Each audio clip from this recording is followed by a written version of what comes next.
I thought you were feeling ready.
I thought you were feeling ready.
Je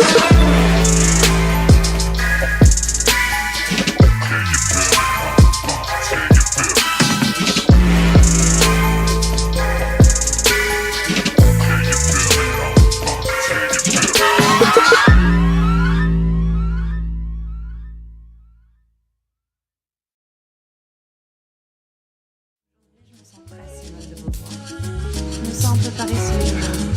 Regarde celle-là. Oui, je te rappelle. Aujourd'hui, je me sens paresseuse.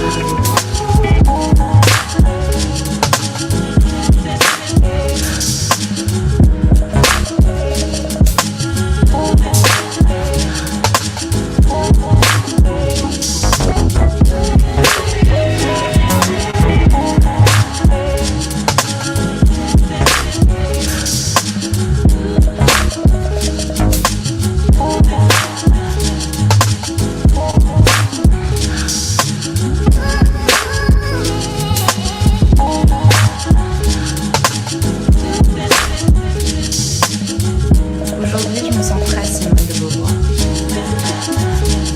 Je me sens un peu paresseuse aujourd'hui.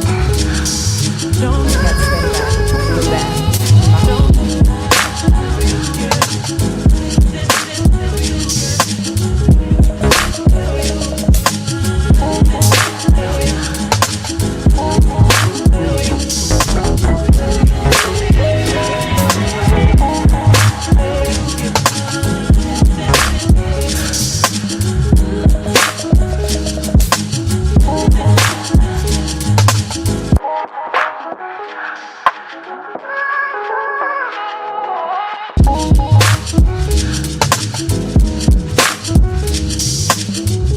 Aujourd'hui, je me sens très Simone de Beauvoir. Je me sens un peu paresseuse aujourd'hui. Regarde celle-là. L'auberge.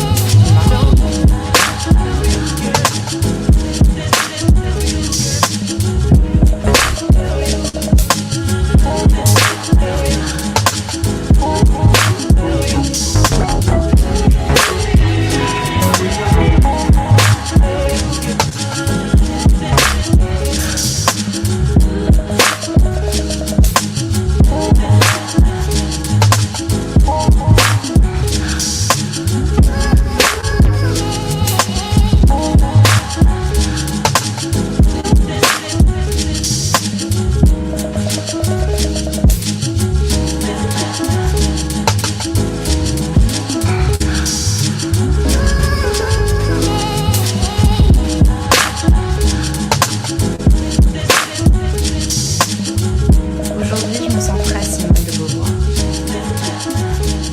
Je me sens un peu paresseuse aujourd'hui. Regarde celle-là. L'auberge.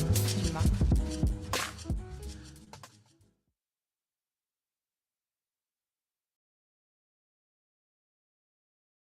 You admit that you have slapped Tina before, but why, Ike? She would be walking around looking sad, with a lip drop, and I keep asking her, "And what is the matter with you? What's wrong?" And it's always nothing. And it would go on for a day or two till finally, why the don't you? And then this is where I would slap her or something. Then she would change her mood or attitude or something. Let me tell you, I would say this. I would do no more to Tina, and I did no more to Tina than I would want somebody to do to my mother. Let's talk about it. If you are a stay-at-home mom and your husband works a 9 to 5, does that give him the excuse that he doesn't have to help out with the baby in the middle of the night? I just finished having this conversation with my friend who's going through this with her husband. Their baby's almost 8 months old, and in that 8 months, he has not helped out once in the middle of the night with the baby. At this point, the mom is so sleep deprived to the point where she's about to drop the baby. Like, she's half asleep. She needs help. She's tried to get her husband to help. Has made it very clear she needs help in the middle of the night. This is the husband's response when the mom is so tired and the baby won't go back to sleep. He goes, "Ugh, fine, give her to me." So you know how when the mom has the baby, she's trying to be quiet, getting the baby to sleep so that her husband can stay asleep and she's not interrupting him, right? But when the husband finally stands in the room, frustrated, very loudly so that the mom is not able to go to sleep, patting the baby's back, being like, "Oh my gosh, she's not going to sleep," and says things like, "What do you want me to do? She's not going back to sleep." And she's like, "Figure it out. That's what I have to do," right? 2 minutes pass by again. This husband has no patience to even try and give like 10 minutes. "I have to be up for work in a little bit. Can you just try again?" Hands over the baby, lays down peacefully, and goes back to sleep. So many thoughts on this. You know, this is a common thing in a lot of people's marriages. It started to sound like emotional abuse. When I say that, I mean to where he's like, fine, give me the baby. Guilting her for having to help. Every single morning after a night like this happens, husband has the same rehearsed line every morning. Gives her a big hug and goes, I love you, I'm sorry about last night, I was just so tired. The same line every single time. So I just want to know, if you're a stay-at-home mom, your husband help out in the middle of the night, you ever have this issue in your marriage? How did you fix that? Did your husband ever come around? Let me know, because you know where I stand.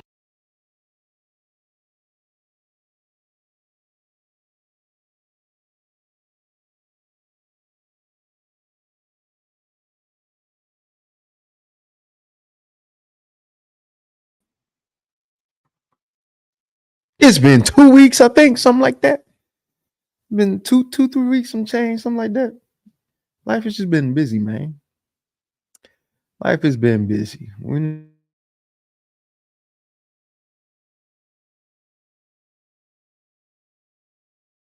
Busy. Just been busy. But welcome to the A.O.C Show. I am one of the co-hosts. The other one is chilling right now. You know what I'm saying? Doing what he got to do. But my name's Cheeky Banter. This is the A.O.C Show. We are here to challenge you guys' thoughts, opinions, the status quo, whatever. You know, all kinds of different stuff. We tend to make people upset when we do it. I don't know really why yet. I think I don't know why we make people upset, but we tend to do it every time we do a show. Maybe you got some ideas or thoughts as to either man wants to talk about that clip. Which yeah, one? we're gonna have to remove that clip from the end of the show. We have to remove that clip because they gonna confuse. That's what the conversation is every time. So, oh, no. That's just a reminder. They want traditional men, but they also want you to help in the middle of the. Don't do it. Don't go through this battle right now. We try not to make anybody mad. Why do we make people upset? It's Moxie in the chat. Moxie, the creative mind behind the GBG, especially all artwork, designs, everything is Cheeky Banter. So you have to forward all those questions to him because that's how he works.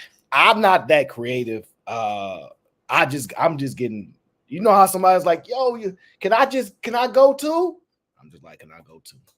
Find out where I fit. That's it. We gotta find a way. I don't know, man. I'll wait till my light brown contacts come in, and then I'm gonna start stunting. I don't want to be able to tell me shit. No. I won't be able to tell me nothing. Man, you've been gone for a minute, bro. They've been missing you. They told me. That's not true, man. They lied. It's okay though. It's okay. When you make people too mad, you start to realize, you ever been at work and it's that one guy that everybody's just like, hey, what's up? I can't wait till we go. You know what? I've historically got along with everybody that I've worked with because I've always managed myself around people. So I never really ever had any workplace issues between me, but I definitely work with people that cannot stand people that they work with. But it's never me and them. It's always I'm cool with this person and they got a problem with this person because they don't know how to navigate not having the problems with people that you work with. That's like a waste of your time. But I work with a lot of women too, so that might be it. Well, I don't know. I don't know, man. At this point in life, we're just trying to get on by. Just trying to get on by, man. Oh, no problem. Well, we already got people. Wait. We already got super chats and whatnot. Okay, Batman 4011 says, "Let's get it." He's been a member for 2 months. Appreciate it, my guy. Mel Stay Fitted became a YouTube member. What's up? You've got LeGarrette sending the $50. Yes, sir. Send another. Yes, sir. Listen, man. Shout out to LeGarrette. That's my guy. Man, I got so many dope people rocking out with us, man. It's been a crazy last couple of days, so I'm glad you ain't had to be a part of this. But just know, if you put my name in the title, you might make some money. I think that's the new wave with a lot of things, but that's just what it is. I know that sounds crazy, right? Because when we do our shows, we don't have nobody in the title. But if you put my name in the show, It's like you read my mind. That is so goddamn crazy. I'm sorry. I never knew it to be true. That is interesting. That is something. Granville has gifted 20 GBG memberships. Appreciate it, my guy. And we got Batman 4011 saying, I'm over here too. He's in both the chats. And guess what? He gifted you 20 memberships, man. I need them all. I need them all. Y'all see how bad my internet be. Yeah, I don't know if it'll ever change. He needed a little bit more. His internet be freezing like Mr. Freeze. No lie. I don't even think all of that was necessary. I don't understand why you're doing it. I got nervous. I get stage fright. I get stage what was that? On cam. What's that all about? What's that all? What you got going on, bud? You got something on your chest. Because you be freezing. Look at you run. You know what that means. Noted. Y'all. Let me put their name in the next one. Y'all gotta chill. There's a limit to how much abuse a person can take. Don't worry. Like I said, when I get my light brown contacts,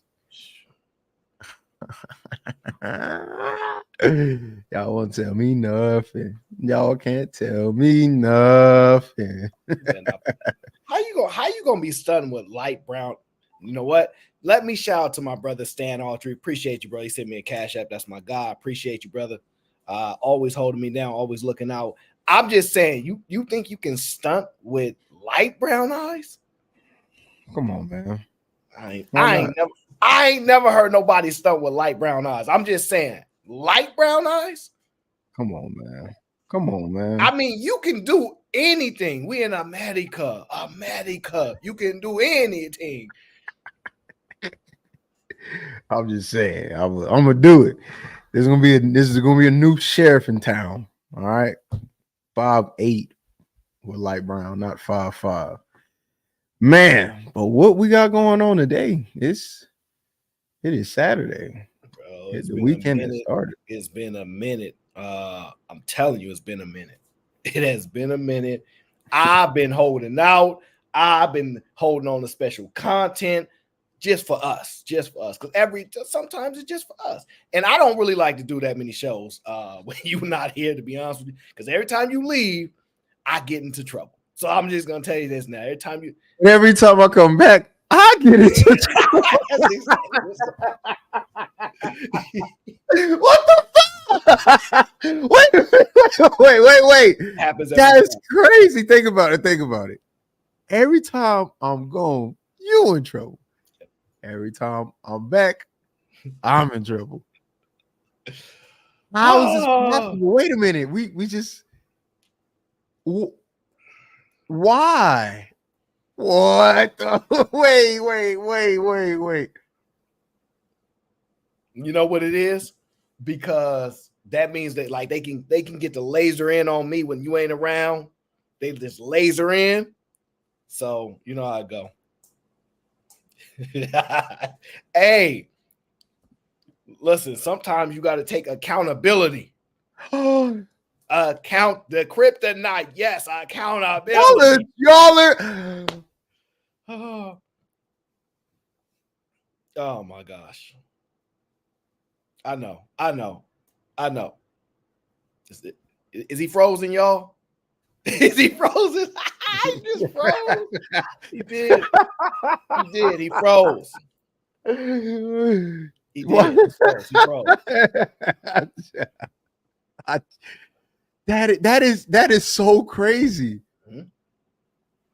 If you didn't say that, I wouldn't have thought about it. But it's literally like that. I just be sitting back thinking sometimes. You know me, I don't talk a lot. So when I do talk, I get in trouble.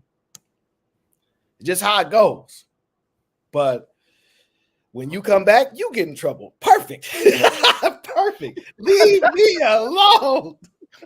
Like, you know what it is. I be chilling too much, blood. I just be chilling, and people listen. They love to hate. They love to hate us, but they hate to love us. I'm gonna try to find a way to phrase that as perfect as can be. But that's what it is. They hate to love us, but they love to hate us. That's how I kind of see things, right? I really see it that way. Aaron, I'm really thinking about it. I know. I'm really taken aback. I can't believe that's actually how it happens. Listen, if you leave people alone and say, hey, leave me alone, because they don't like it. They like, no, I want to bother you. I ain't never met people like that in my life. Where I said, I don't leave me alone. And they like, no, I want to bother you. So we live in this type of world. Something's got to change. Something's got to change. We're doing something wrong. I'm doing something wrong. Yes, I don't know what it is yet, but I'll figure it. You know why? You address things head on. You like me, I just don't give a damn. I'll be chilling. You address things straight point. What? It's a problem? Let me know. Send a link. We address it right away. Me, I just laugh. I'll be like, this ain't no real problem. Ain't you hungry? Ain't your kids starved? Like, ain't there something else of priority besides me or Cheeky or A.O.C or the G? Is there something else of priority? And for most people's lives, I've thought about this very, very intently. And I said, what if I offer somebody that just don't like me? Let's say another content creator in particular, right? Let's just say they don't like me. And I said, look, let's make a deal. If you don't get on the internet, you don't do no live streams, you don't post, you don't get in nobody chat for the next 2 months. If you can do it, I will permanently leave YouTube. I won't even do it no more. All you got to do is prove you're not addicted to social media, and you don't have to be in people's chats. You ain't got to go on people's live, and you ain't got to do nothing for 2 months straight. Do you think most people can do that? Yeah, I think so, honestly. No, you don't. I don't. No, exactly. Thank you very much. Thank you very much. You absolutely cannot. So, I'm going to go back to what I do best is to do what we do. And I'm just going to go back to just ignoring people because that's what I do best. Because maybe Tommy B can because he from the town. Tommy don't count. He do not count. But there would be some people that Tommy could definitely get rid of if they took that deal. He'd be like, look, this you would never have to see. What could you do so you never have to see a content creator that you don't like ever again? What would you have to do? Can I just be honest? Turn off the computer. I rarely get information about content creators that I'm not cool with. Rarely. People don't be inboxing me like, such and such is. I don't even hear these people. They're like so invisible. But for their lives, they must be getting videos of me and be like, we want to talk about him. I've never seen anything like this on the internet, but here we are. And I know you like, this is crazy. Why is it like this? Because the internet, and you need to accept it. Don't fight it. Don't show your youth. It is the internet, and this is what comes with it. Yeah, this is really. So I just accepted it. Shout out, bro. I'm telling you. Shout out to Robert H. I appreciate you, bro. Send me a cash app. That's my guy. Shout out to Edaman. Edaman Williams says, GBG General, what's up? And then also he says, Aaron O, we beefing? That's a pause. Or we beefy? That's a pause moment right there, bro. That's a real big time pause moment right there. I'm sorry. You can't say that. You cannot. I don't know what it means, so I'm gonna just don't interpret it. Don't interpret. I got people in here in front of you. No, don't do it. So David W for the $10 ball says support, bro, and then Harrison Davis for the $5 ball says salute. again, we appreciate you guys' support. Just bear with us, all right? Me in particular, because every time I come back, I am either annoying someone, or everybody or not. And when I'm gone, he's doing it. So I don't. That's a fact.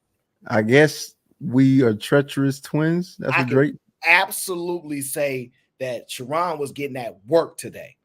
Absolutely. Sharon was acting wild, bro. What is he doing? He was getting work. He was up there acting like he was really like working. He like, yeah, you see how I'm cooking. I'm like, Sharon, it's me. What are you talking? You getting cooked up here. But I was trying to go easy on him because how does that work? Wait, full effect. You do realize in some reality he thinks he was getting cooked, and I'm like, maybe he don't really see or hear what's going on here. But then he have some good points that are not necessarily combative to what I'm saying. But the man was getting cooked. All right, cooked all the way up. I told you. I'll be B with a $2 ball says. Eat man Williams, pause. I can't even give no Southern passes for that one. I can't, right? Because every time I try to give some Southern passes, people be like, nah, don't blame that on the South. Don't blame that on the South. So, yeah. I'm going to be honest. Yeah. I kind of do blame it on the South, but you know what I mean? I ain't going to hold you. Every time I think about the South, because I get into battles with rats. They be like, you got rats. Well, I don't care about no rats. You got flying cockroaches, right? So we be going at it, right? Yeah, we be going at it, right? I'd much rather take flying cockroaches than rats, bro. See, that's what I'm talking about. No, we don't. Who wants flying cockroaches? That's wild. Who want Master Splinter? Like, that's in New York City, bro. That's New York. They be trying to claim that we have them out. I was talking to a young lady the other day. Not to say she's young because I assume she is. But she's from New Orleans, but she relocated out here, right? She's staying in town now, right? And I was teaching her how to use a system, right? Because there's certain things about systems I'm not gonna get into because people are weird on the internet. But I was showing her how to navigate and manage it and stuff like that, right? And she was super sweet, everything. And I'm like, I knew she wasn't from around here. Let me just say that. I'm like, this girl, she a little too nice. She ain't from around her, I'm like, so me being the friendly person that I can be, I ain't really that friendly. But because we're also contemporaries, I'm like, yeah, where are you from? New Orleans. I'm like, so me personally, right? I'm like, I'm sorry, like, so what's y'all problem with Baton Rouge, right? I just start saying stuff because that's what I do, right? I just do that. That's what I do. But she was super cool. But I don't know what it is. She wanted to argue about rats and talk about, it's rats out here and stuff. I'm like, y'all got flying cockroaches. This ain't no conversation. And she's like, no, but they got the big, they got the big rats. I'm like, I've been out here for my whole life. We ain't got no big rats like that. You thinking about New York. And then we start laughing because then she like, yeah, all right, that is kind of true. The New York ones is different. So we just got to acknowledge that, okay? The New York ones is different. I think the dating pool roast reaction says she sent a super sticker. I think you might have missed it. I don't know if you missed it or not. Let me see. I'll go back over. Cheeky's in charge of production and he be messing stuff up. He just got back. So if anything is messed up production-wise, things like that, he is to blame.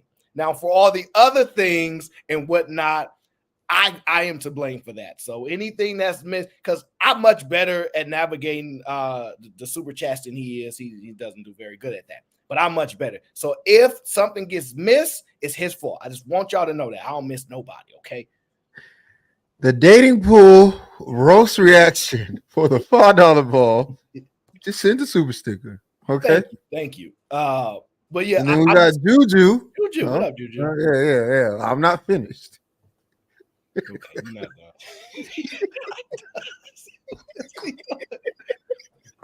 Oh, take your time, bro. Take your time. We got Juju for the 99 cents. She just sitting in love, man. Shout out to Juju. Now listen, I'm just gonna tell you, I know I don't have no problems with the South. I ain't never really been there.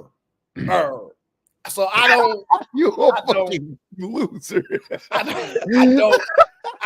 don't feel no type ways. I don't feel no type ways.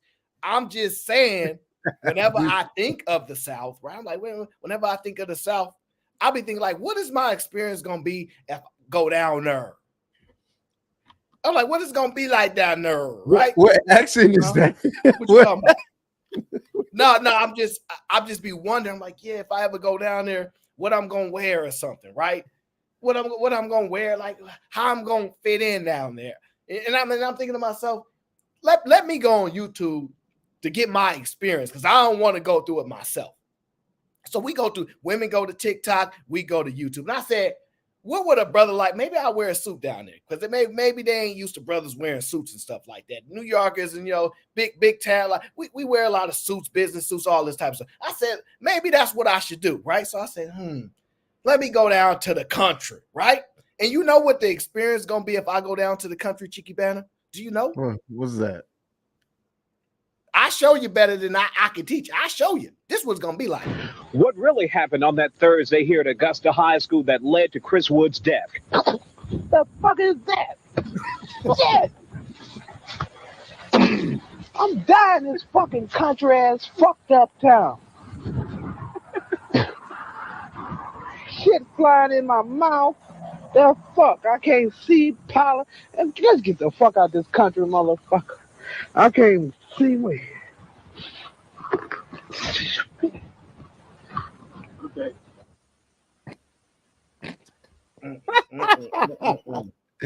All right, now show San Francisco and Bippin, please, so we can know. Look, it sound to me. Hey. Now that we're here, can we watch the news of somebody hitting you with spark plugs in the back of your car? Come on, how you can't leave your door unlocked? But in the South, these are some ridiculous assertions you have here. It sounds like ridiculous assertions. Yeah, like no, it sounds like you picking. No, I'm gonna tell you why. It sounds like you picking and choosing the time frame that you using. I'm using that country. I'm using a regular time frame, the one I currently live in. Come on, man. And then you gonna talk about time frame. How old is that clip you just played? That's the problem. Ain't nothing changed. That's the problem. Ain't nothing changed. They the they same ain't got thing applies to your city. They ain't got a new E40, gas how are you? station. E40. Yeah.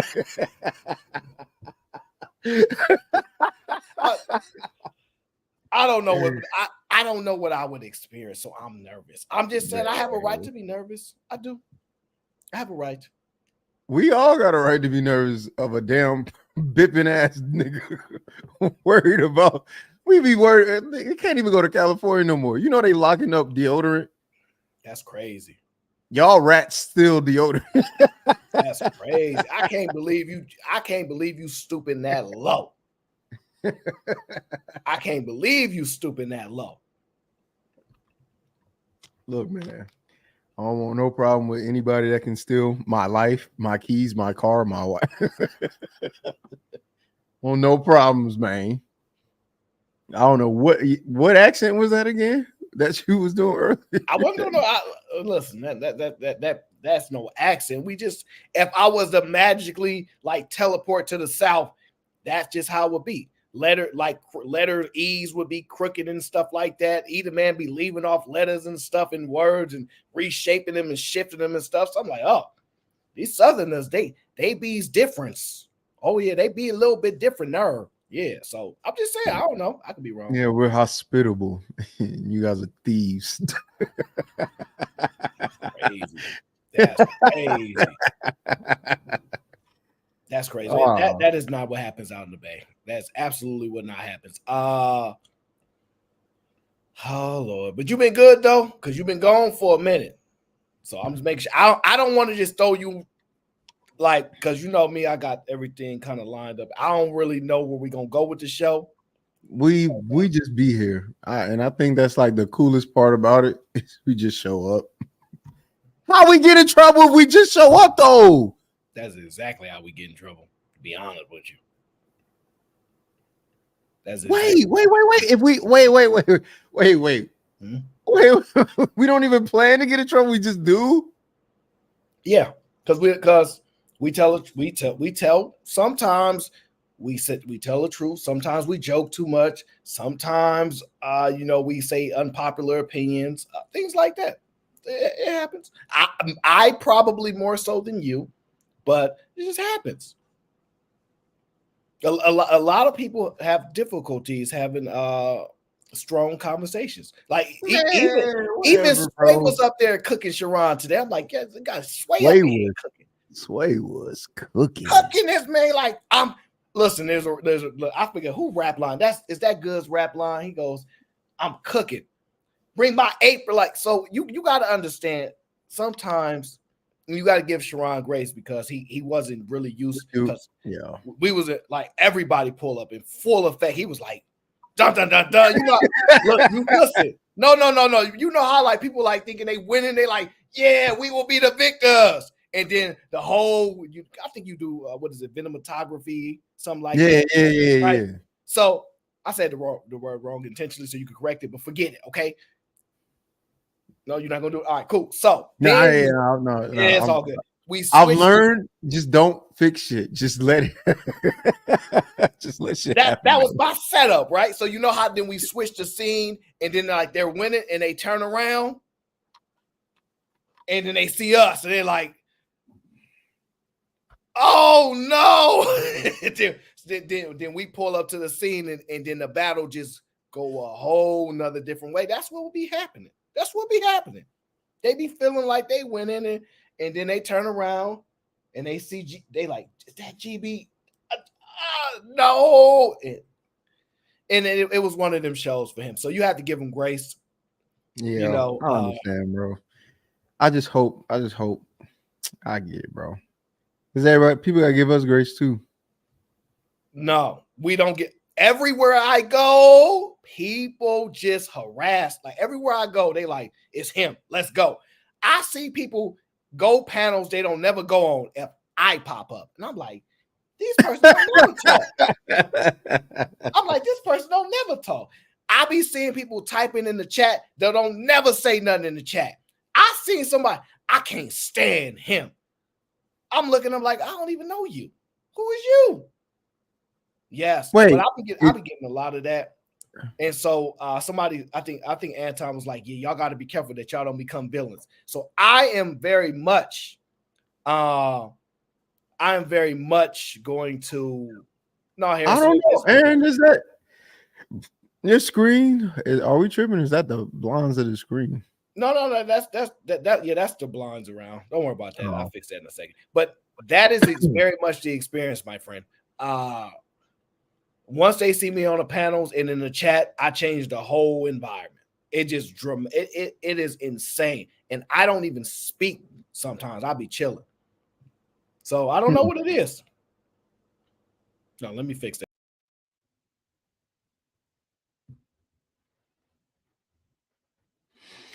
Well, my week is about to get busy again. Maybe not this week, next week, not this upcoming week, the following. Yeah. I got things lined up, man. But yeah, I've been outside, man, just videography and just staying busy. And yeah, but we're here now. We're in this moment. You know what we're gonna do? I'm just gonna throw you right into the. We're gonna just dive right there. I know. I just want to make sure. Let me make sure we don't miss no super chats that came in before I jump into the first video for us, because I'm figuring out the way I want to go with this. I done got everything out my system now, feeling real good. I hope we got the haters mad. I'm gonna be honest with you. I'm having an internal battle right now with, do I want to make haters even more mad, or do I just ignore them? Like, that's the battle I'm going through right now. I'm like, man, should I even do more, or will that cause me more problems than it's worth? Right? that's the battle that I'm currently dealing with right now. I'm like, man, this hate is real. Should I even do more, or should I just chill? Because I could turn the hate up even more. I could, but I'm like, nah, don't do that. Don't do that.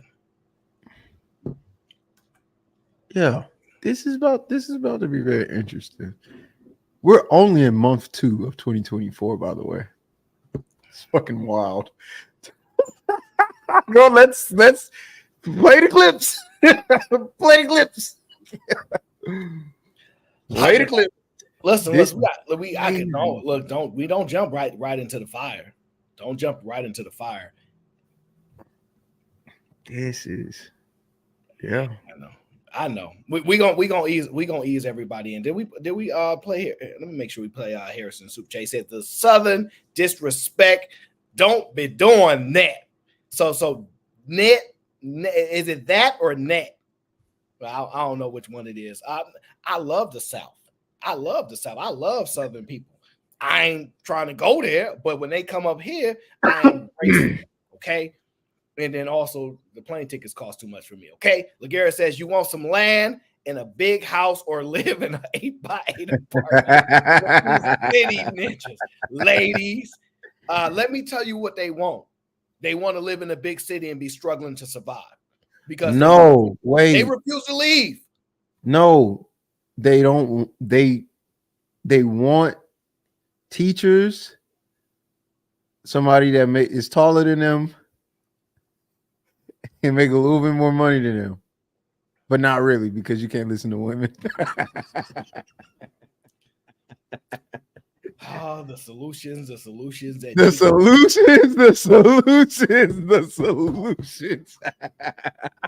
See, there you go, starting trouble. See, wait, you're right. That's how it starts. I'm the problem. I'm innocent. It just happens. You don't even see it coming. It's just me. I'm just guys, relax. I'm just joking. I'm chilling. I'm in a good mood. Life is good. So don't mind me, y'all. We good. I'm chilling. Life is too good. I don't know why. But once we get into this show, it's gonna be different. It's about to get real fucked in a minute, huh? No. Listen, bro. No, you know me. I ain't worried about nobody else. I do a little bit of fun there, but no, I can't think of nobody. I can't. I've been trying to think of people. I'm like, is there anybody? Nope, can't see them. But I think we get into the show about testing people, right? Do you believe it's immature to test people in the sense of to find out if they have certain character, find out about how they act and things like that? Do you think testing people is childish? Yeah, it's childish, but if it's innocent, then it don't matter. You see how that works? If it's childish, but it's innocent, it's okay. But if it's got some serious repercussions, like I don't know if you've seen like shows, YouTube, like there's a YouTube channel where girls will try to set up their boyfriend, put him in compromising situations with another girl. I ain't seen that. Okay, we got to review that. They always end up bad for the most part. Either we got to review that. I ain't never seen those. I will send them to you. Yeah, we got to review those. So let's get into this test. Good. Yeah, because I ain't seen that. I can't say that's crazy, but do a whole show on it.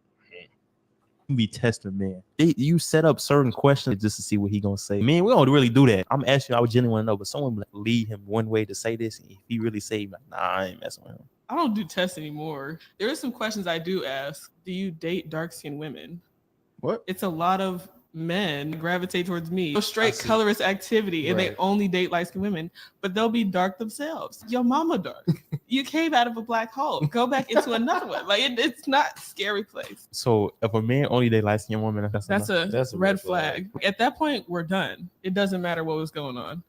What if just light-skinned women his preference? But it's like you don't date dark skin women versus like you just haven't. haven't? Because one of the responses I got was, "How dark are we talking? Goodbye, goodbye." That's No, insane. I can't support this. I can't be a part of this. He said, we talking like dark or like No, for midnight? real. Like, bye. Women be testing. Now, I'm curious. Is that a red flag because somebody knows exactly what they don't want?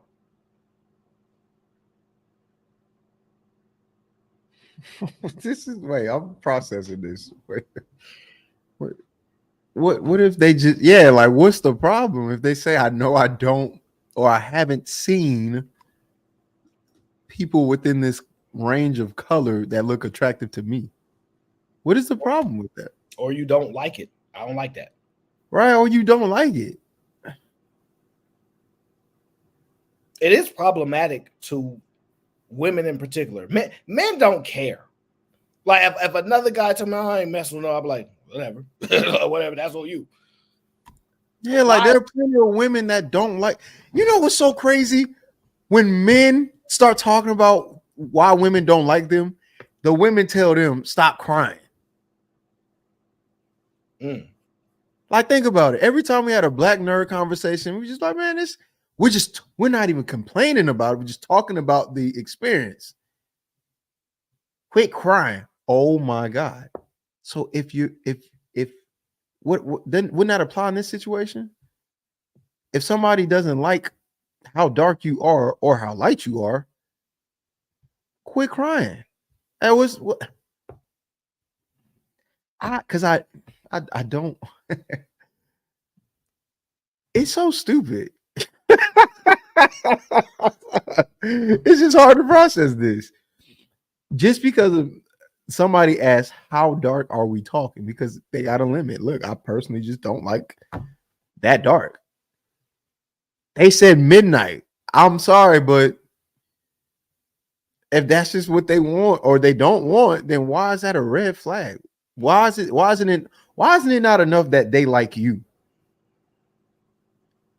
Why do they have to like everybody else, even though they like you? The problem that I have is this: women only object to it if it's about women.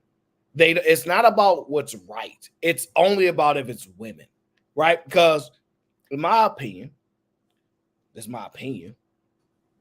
She said, "You came out of a dark hole, right? Your mama black, basically, right?" Now, my issue with that is that if based upon your parents is a determination that you have to make in other areas of life, I don't know what half these women talking about. Because your daddy broke. So you need to take a broke man. You get a broke man. It's not something that they're willing to accept. Women are not, they're not objective to say, hey, by the way, y'all need to stop talking about broke guys. We only talk about the guys we like. They're not willing to do that. But the same breath, they want men to only talk about the things that they like. This is just an ignorant thing because most people talk about the things that they dislike and what irritates them so that you understand what they do like. And then they're like, the reason why I do like this, because I don't like that. People are irritated by the comparison. If somebody says light-skinned women are better than dark-skinned women, that upsets people. I don't know why. That's what they think. They look better. Okay, then let it be. You do know that they make determinations based upon how you look, tone, and everything. You know, I mean, they probably shouldn't do that for a job. I could argue, fine, it's about can you do this. But if somebody arguing about what attracts them, I don't understand how people are upset about that. And we make comparisons. It's competition, like it or not. It's kin to the height argument, right? What's the difference between the height with men? I asked the woman, I don't know because I couldn't see her name. What does the height matter, right? They didn't really give a definitive reason for it per se, but if the height can matter, so can the skin tone matter as far as attraction. If you're attracted to a guy that's taller, then a person can be attracted to somebody that's lighter or darker. That's not uncommon. So I just don't know what the pushback constantly is.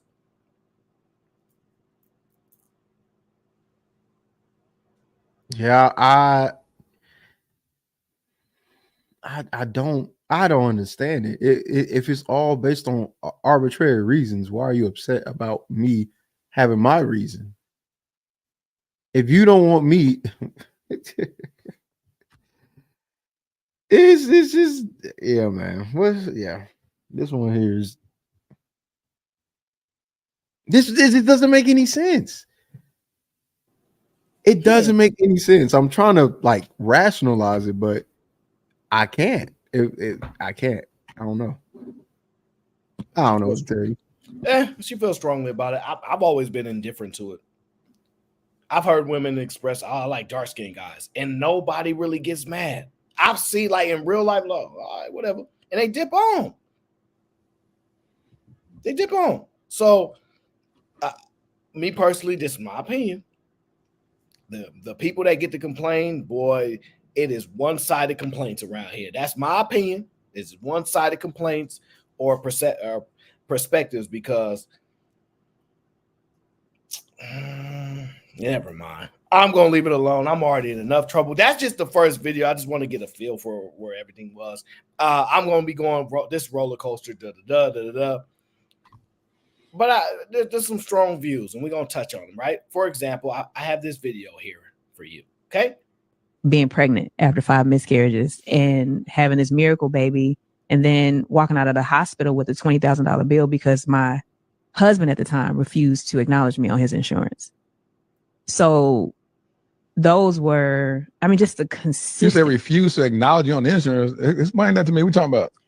So for punishment of not naming his son a junior, he refused to confirm me during discharge as his wife on his insurance. Being pregnant after 5 miscarriages, and that is just it's a today is the day. What is going on? 5 miscarriages, miracle baby, no insurance, no because of the name. Wait, and if $20,000 hospital bill, wouldn't that fall on him too if they're married? So why wouldn't he put her on? Something's not adding up. You don't need it to. It's a possibility. There are different type of insurances and all the type of stuff. We don't have to over make it complex, right? I make sure you guys hit the like button. Our likes is low. I can't even see the likes, but I feel like they low. Now, I just feel like they're low. I don't know. I'm in my feelings. I'm curious. Me personally, right? I'm going by what is said. I don't know if this really happens. I'm not in the insurance industry, okay? But I'm going to just say this. I ain't mad at him. I hate to tell you. That's on you. How dare you not name the kid after what I told you to do? There's repercussions for your actions. Wait a minute. Woman left with $20,000 hospital bills after her husband refused.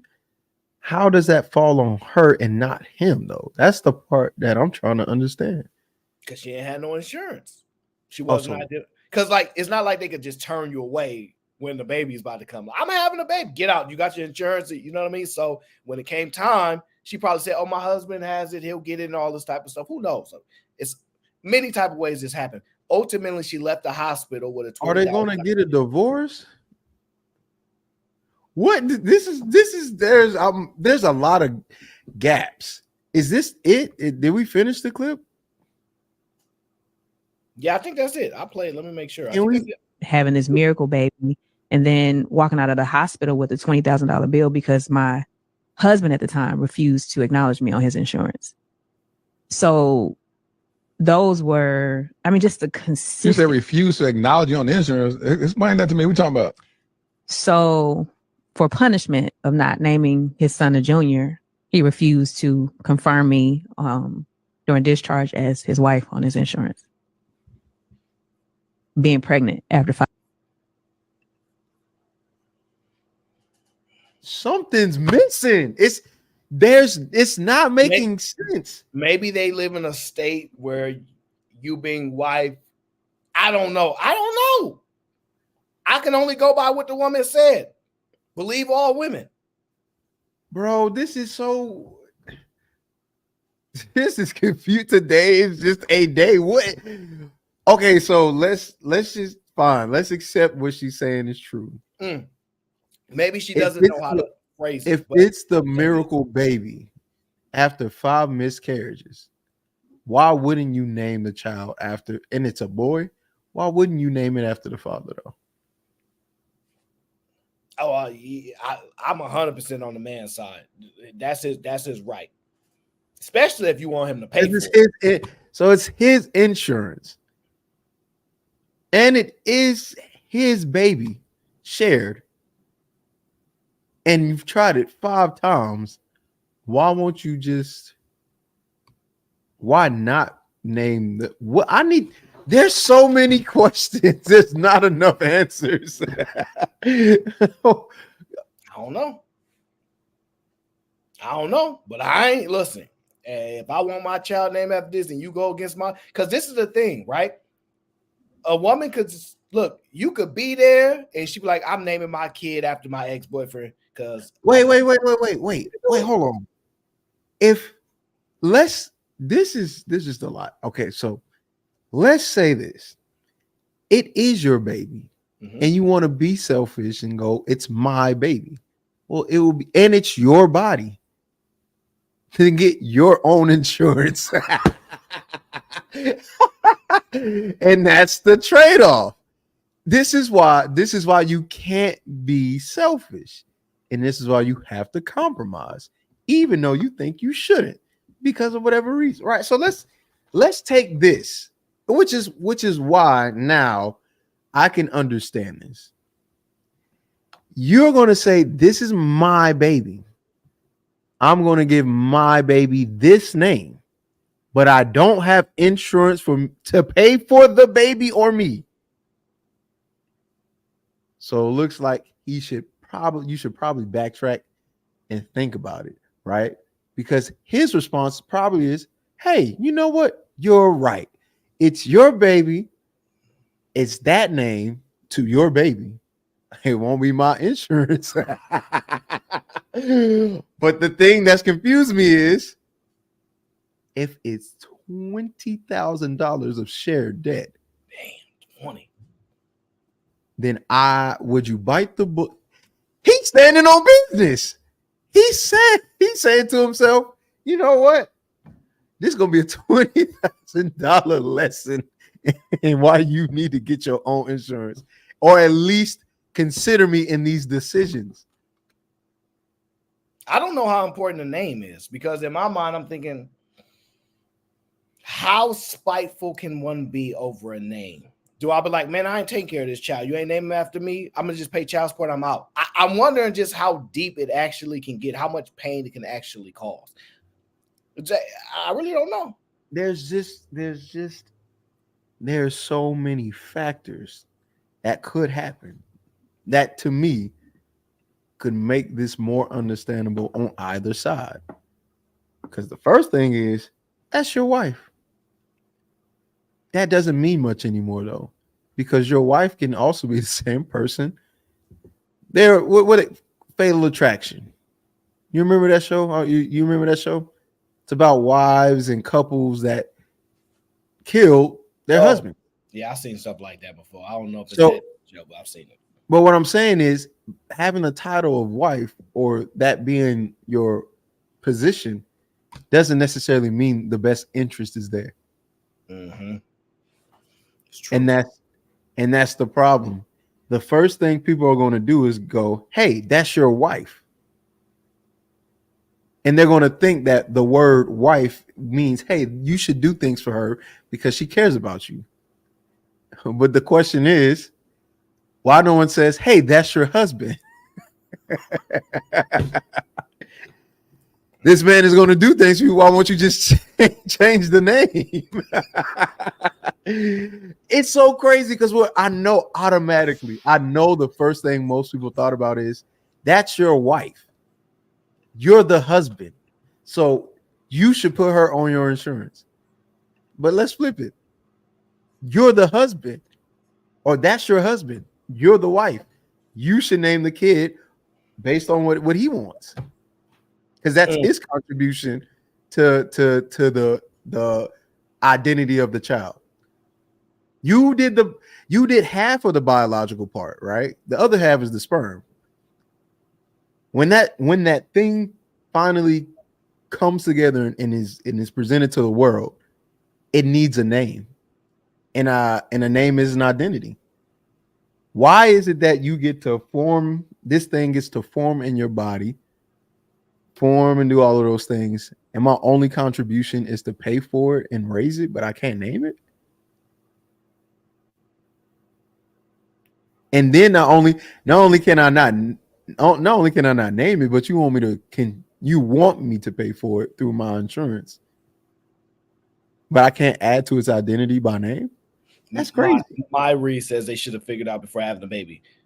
He did. He said, "Name this child this," and then she went against it. Obviously, there was big conversations about it. This woman, she said, "Look, let me read what she says. The print is, she didn't name their son a junior. She's in control of the name.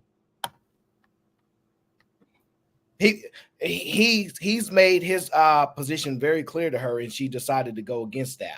So thou said, "You shall pay for this." Literally pay for this. So it is what it is.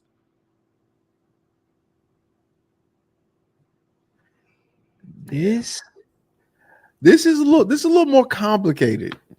This is a little bit more complicated. I don't know. Because, right now, because somebody can go, how petty is he for wanting that level of control? But when you think about it, children, we may not agree, right? But men say children are legacy. So if children are legacy, he should have his legacy has somehow, some way has to be tied into it. yeah, Why not Chicago Rilla says that, and me and him vehemently disagree about this. Rilla says that's your legacy. I'd be like, not the research that I've done. It ain't what we think it is, but a lot of men do feel like that. So I understand, but I don't know if she should have just did what she was told to do. How much control do men actually have in anything? When you really break it none. down, Zero. they have no parental authority for a long time. They eventually gain some, but they don't start with the default positions at all. Like what control do men have really? How did we fall in? How did we agree as a society that men actually run the world when literally everything that is being done can and will be controlled by the woman ultimately?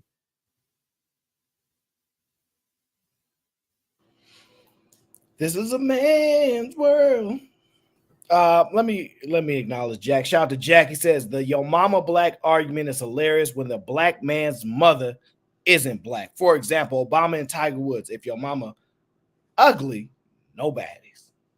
Interesting. That is actually very interesting.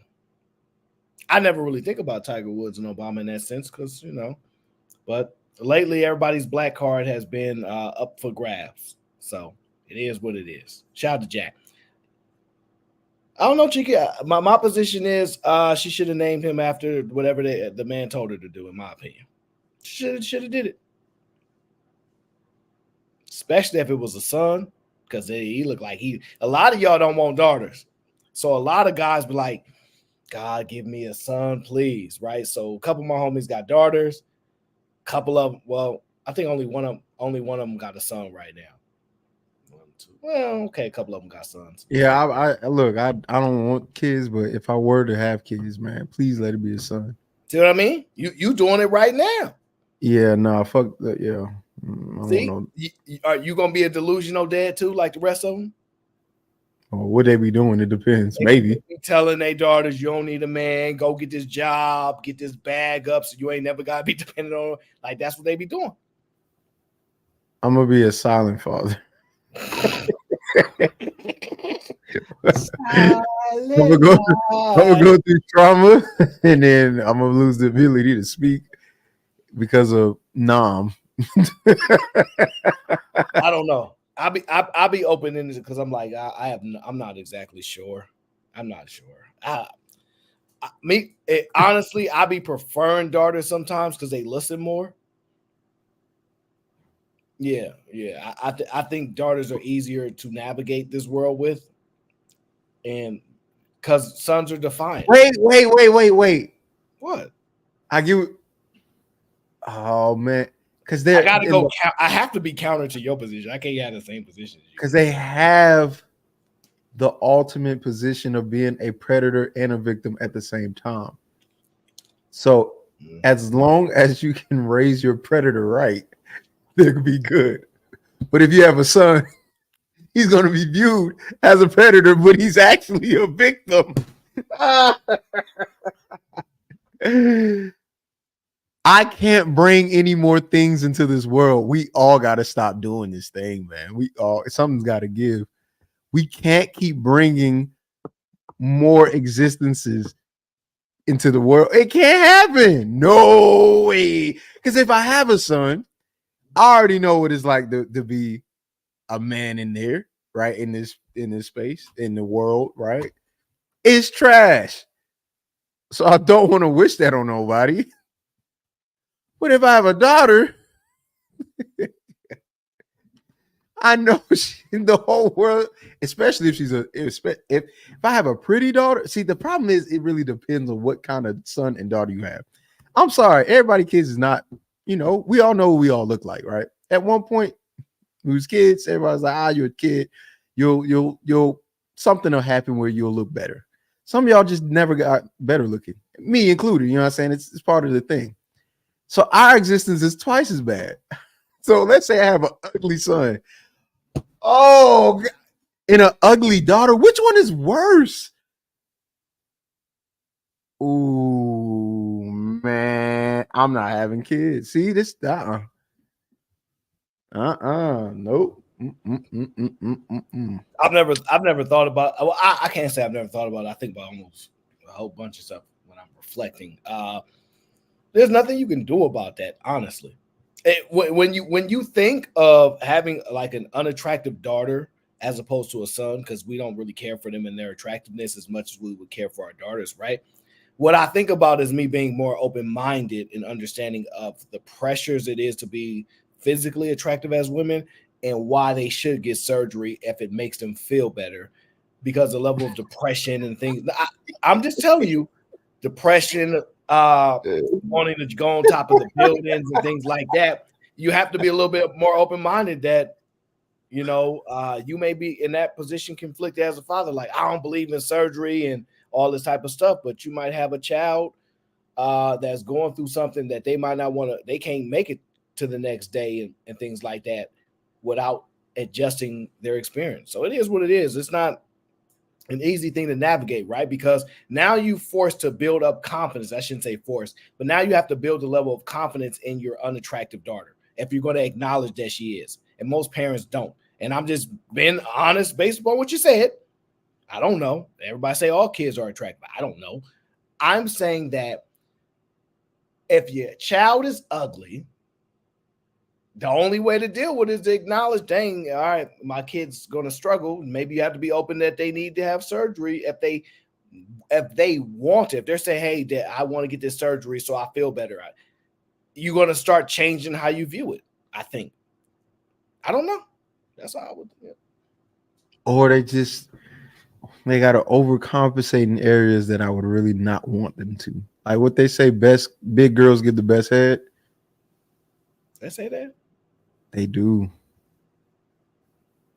And they say they got the best coochie because it's nice and warm in there.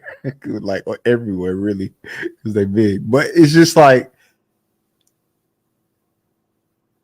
they gotta bro, I can't do it. It's too risky. Wait. Hold on. Before we get too far, when would you know if you have an ugly kid or not? Because all right, so I think when is that reality set in? I think I said that wrong. I said, oh, they say all kids are attractive. They say all babies are. They're like, every baby's cute. But when they start to become 3, 4, 5, or 6, like, how do you switch that and go, oh, this child is ugly now? You know what I'm saying? Because the term is normally all babies are cute, all babies are attractive, they're all pretty, all beautiful, all these things, right? When do you get to a point where you go, it's an ugly kid or something like how do you? I don't know when you notice that. I've never thought about it. Like I've thought about the concept. Oh, what do you do if you have an ugly kid, right? But I've never actually thought about when does that happen? Yeah, I haven't really thought about that.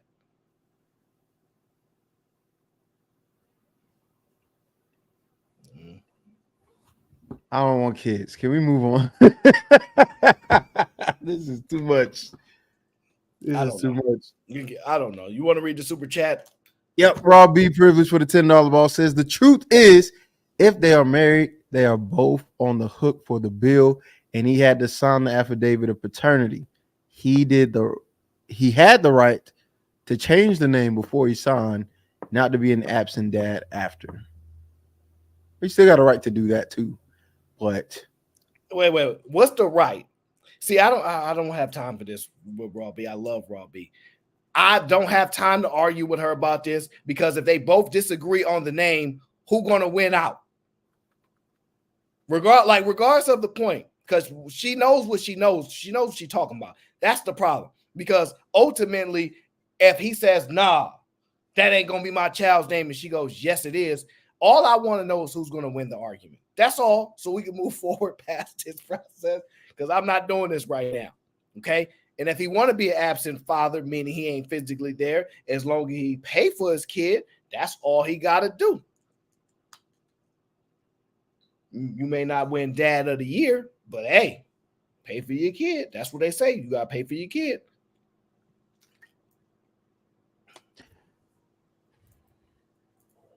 I know. I just think the ultimate decision lies in the woman.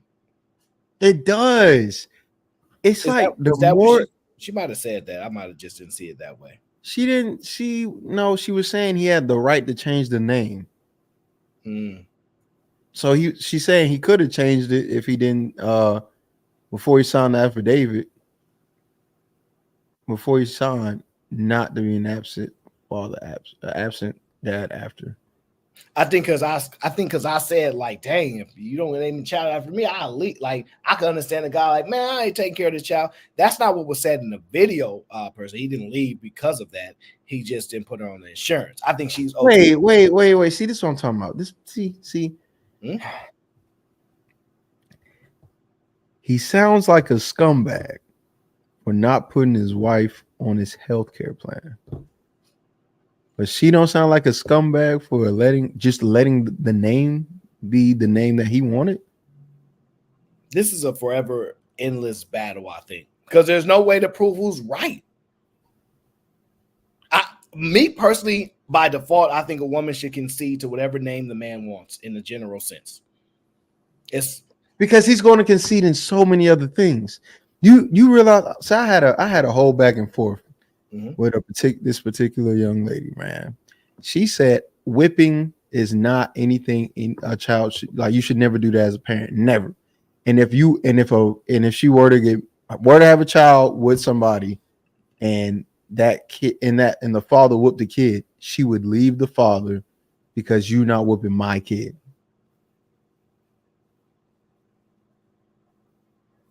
And what can he do?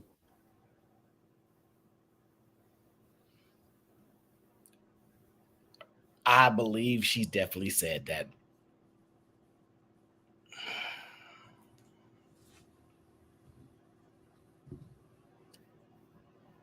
So what can he do? I think women have just told us that accept your role, punk. I think women have just made that shit is wild, Aaron. That is so wild.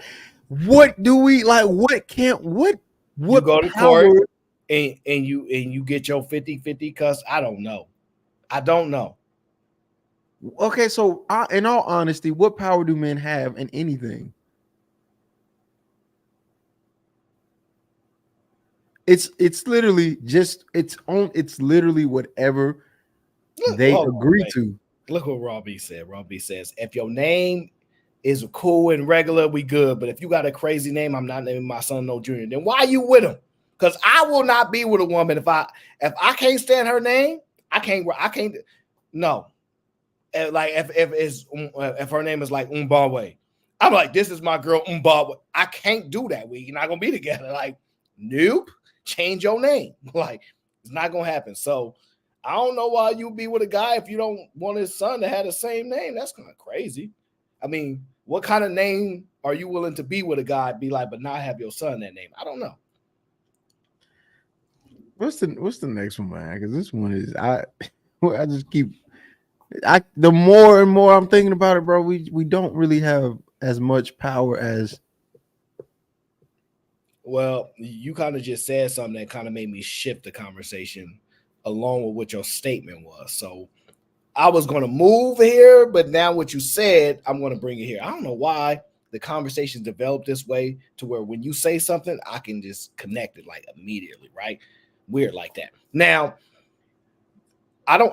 First of all, names you call superficial all you want. If I don't like, if I can't say your name, if your name start with a P and then it's a T after the P and then an N and an H and then no. If I can't say the name and it's too complicated and it don't sound good, yeah, it's gonna be problematic. I'm sorry. I'm sorry. Change your name. Get a new name. I don't care what you're gonna do. Get an alias. Get a doing business. I don't care what you do, but that name is problematic. Just is. I'm sorry. I can't do it. So if they don't want to hire you on your resume because your name, you better get out your pride and get a new name. All right, Cheeky Banter, listen up. I feel like we have to be way more compromising. It's on us to protect the relationship. And sometimes I feel like a lot of the compromising duties fall on us to help our women feel secure. Oh, that's interesting. Do you not agree? I don't. I think our women compromise more just because they have to kind of fit in our bubble. And it's a good thing, though, because it happens when they trust us to lead and trust us to have vision and direction. So there's not too many things and just moving around in your life that you got to move around to fit her life because you're not following her. Naturally, the way the dynamic works is like women are usually going to fit into a man's world that they deem suitable to be a partner. I feel like we have. He basically just said she has to pick and be okay with what she's choosing. She's got to. They literally pick their leaders because when they don't want you anymore, they stop or they think that you're not it. It's over. Think about it. Listen. I want it. Could you play it one more time? I haven't thought about it that deep yet.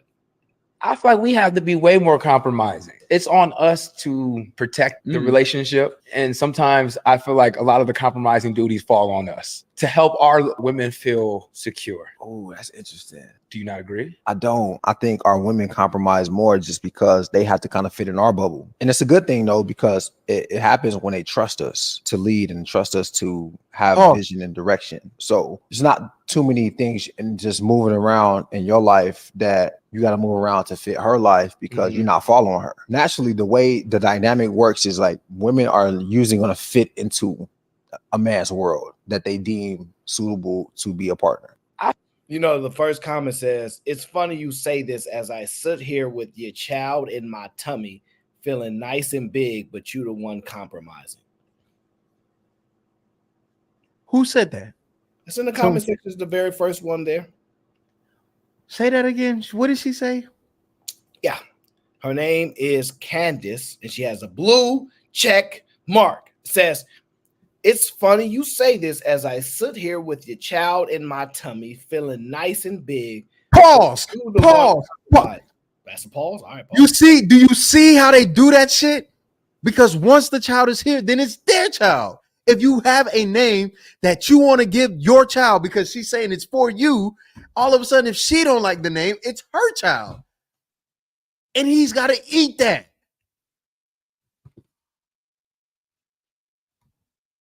They do that. It's so subtle how they switch that shit. She's literally saying she needs to keep that mindset until she dies. She can't then say it's my child when something you're doing to that particular child she don't agree with. Because she's admitting in this process, this is yours. I'm doing this for you. So if you're doing this for me, then I control how this goes. But the moment she don't agree, now it's her child. And then they think we're not compromising. When at any moment you can flip this shit and we just gotta accept it. This is so goddamn wild. And it won't click for them. Listen to her words and then think about what we just saw in the previous video. I am here with your child in my stomach. Okay, if it is my child, then let me control how this goes. Let me whoop it if I think it's if I think it's necessary. Let me put him in timeout. Let me hug him. Let me see him whenever I want to. Let me give shoes. But they control most of those things too. Because they're manipulating us. Why is it that how can both exist? How can you say this is for you, but anytime I want it to be for me, it's now for me? So it's not really for you, it's for us or not? What is it? This is so not, they are lying. Yeah, and I think that's the problem. Men are not being quiet about it. That's why you're sassy. So if you really look at it, don't do and they so slick with that bullshit too. All of a sudden you sassy. Oh yeah, man. If you dare to object to an experience and go, can I just get the same experience you get? You either want to be a woman or you sassy. That's literally how it works. But if they say it's not right, men can do this, why can't we do it? It's equality or equity that they're pushing for now. But if a man says, let me be in the passenger side, you know what I mean? I'm doing passenger thing. You're sassy. So that's how it works. When it's something that they deem that you have the ability to do and they want to do it too, they call it equity. But if you choose to do something or try to do something that they have access to that we don't normally have, they call it sassy. And nobody can prove that wrong. That's exactly what's happening. This is so, and this is why I don't want children, because I have to trust this unstable creature that said that this thing that we decided, mind you, the way we get here is through sex. The way this happens is through sex, which is a mutual thing. So if we agree we're going to have sex and we're going to have a baby, and that child is for me and not you, because it makes it sound as if you don't want the kid.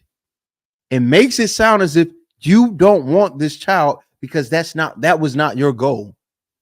You're doing this because you're compromising. When you say compromise, you're doing something that you don't necessarily agree with, but you're willing to do it for the greater cause. So you don't want a child. But guess what? If they didn't want a child, they wouldn't have children.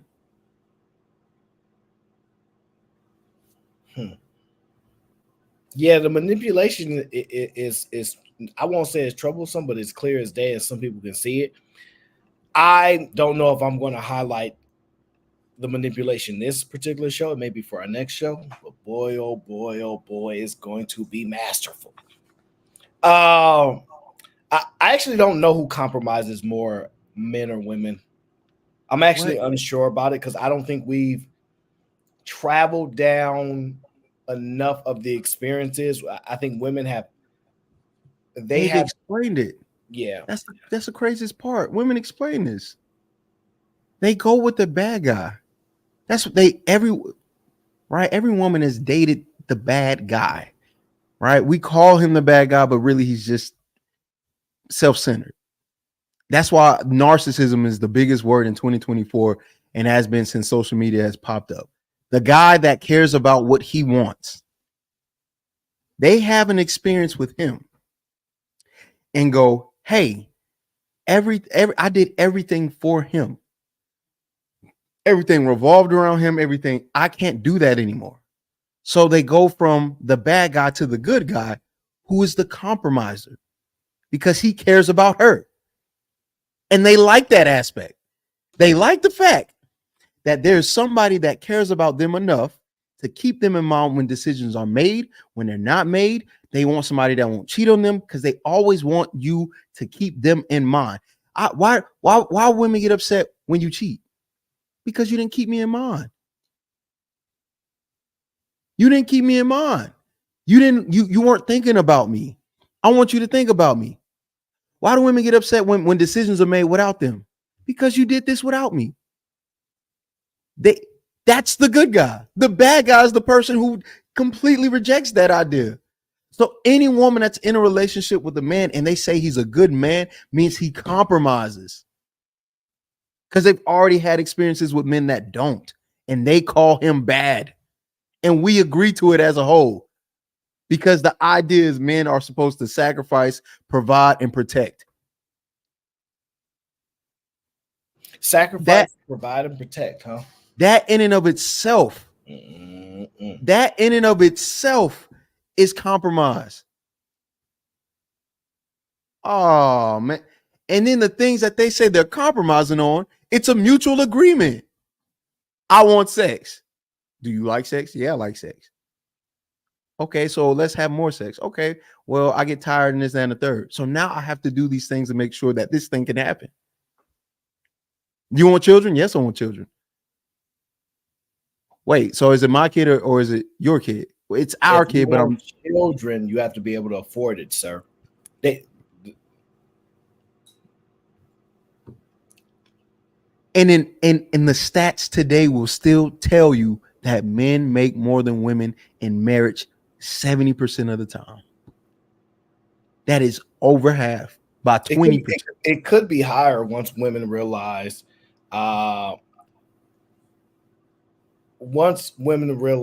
that they have been obtuse in the way that they look at relationships and roles and things like that, and very limited, but wanting to people to be more open-minded about the experiences that they have in life. It's very, very interesting, right? Bro. Wait, hold on. See, Biscuit said, when did this channel become Red Pill Rager? This ain't no Red Pill Rager. Ain't it? Oh, please say that's a man and not a woman. I have no idea who Seabiscuit is. They have a different name under a different profile, but it's just interesting to say the least. It is. Let's switch over to the next clip here, right? See what I mean? We'll all be over there talking about raging. There's no raging. And she said, y'all. If she would have said Cheeky's raging, then I would have been okay, fine. But I'm not raging at all. This is why I'm just gonna just. This is why we drop the link for people with these statements. Seabiscuit's not gonna hit the link because Seabiscuit is in the C, but Robbie will. She will. I'm trying to stay out of trouble today. I can't believe that I'm being called a red pill. I can't win for losing, man. Every time I go away, it's fun, and shit falls on you. Every time I'm back, I'm the ranger. Come on, man. Come on. Yep. Look at my My Reeby, she be back and forth. She be like, man, let me go over here to this lady-centric channel right now. Oh, it's so nice in here. Let me go over here to this. I feel like they do this on purpose. Aaron, I really do. I feel like they do this on purpose. I feel like they are intentionally being gaslighted. It's only a few people that actually get it. That like, I really understand, right? It's only a few people that really get it, and they also love to mess with you. But when it comes to the compromise, I'm not sure who does more. I'm not. Men compromise by far a lot more, because if women couldn't get pregnant and they couldn't have sex, guess who would still be providing and protecting? Which is why, you know what? You want to know how I know men compromise more? because no matter how much I push House Husbands 2024, there's still going to be men that want to still do this thing for women, no matter what, and they won't compromise on the idea of them being more than that, but they will compromise for a woman. Come on, man. Oh no, men are very much. They're just a particular type of man. What happened? Raw beef with a $10 ball says Cheeky, stop acting Indian and wilding out. Be the good guy, Cheeky. We need you on the team. She does this on purpose. Why do girls like doing this, Aaron? Jalen did it to me last week, or was it this week? I can't even remember. All the days are running together. Where's another Jalen? girl? They just do it. Why do they want to have fun like this? Where they keep poking the button anyway, man. Yeah, I mean, listen, you could drop the link.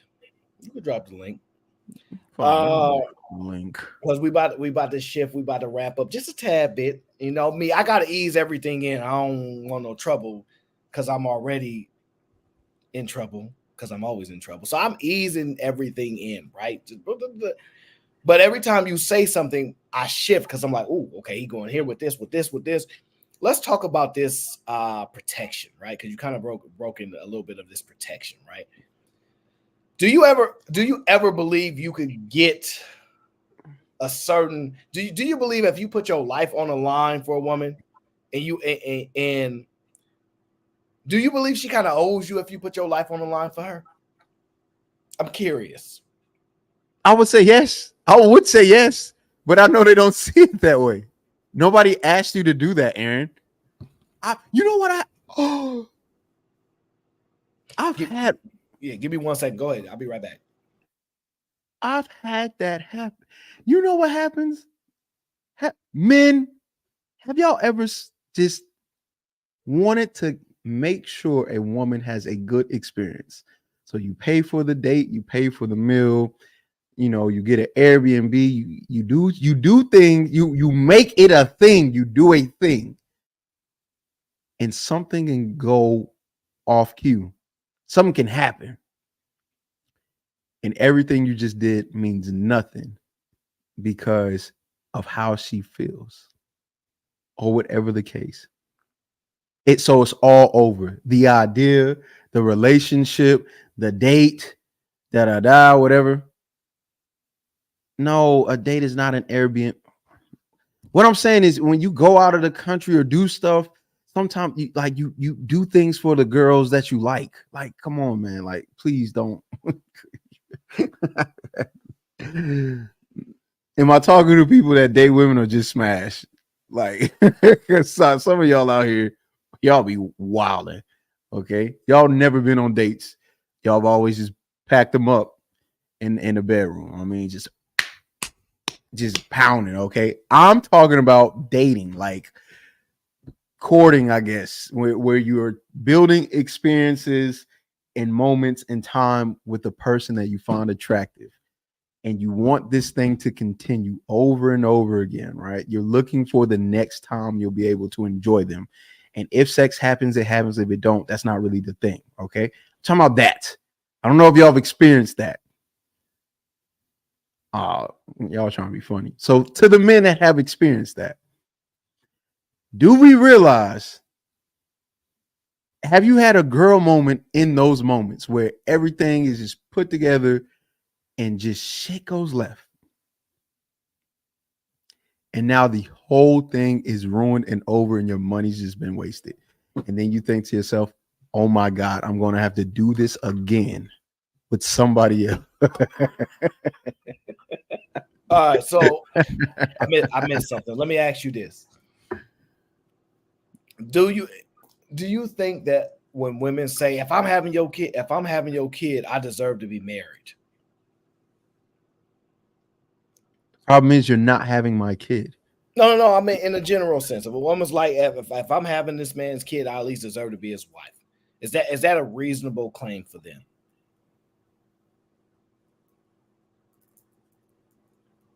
Yeah, I think so. I think in the way that they mean it, yes. I'm gonna play this video for you. a long story short, there was a scenario where we had an open case. We were at a club one time. The guy touched me, he knocked him out, like freak accident. There was something sticking out of the wall. He bashed his head open it, and like it split open on the floor.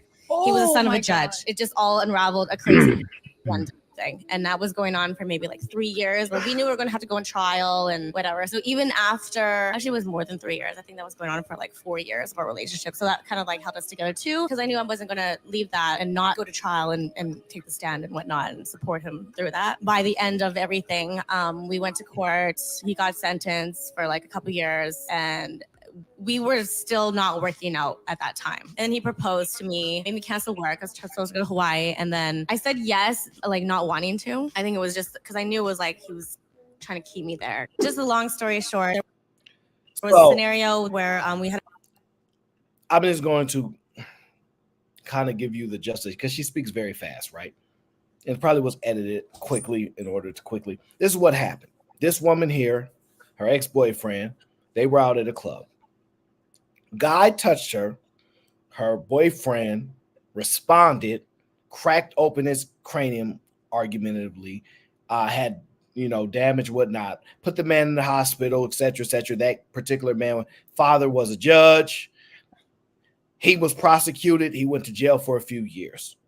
Gets out. He's like, we need to get married. I want to be married. She says yes, but then she denies the marriage. I'm curious, and then there were other problems that she claimed. I don't really care what they are. Do you believe, this is my opinion, that she has any right to deny that man marriage after he went to jail for protecting her honor? Man.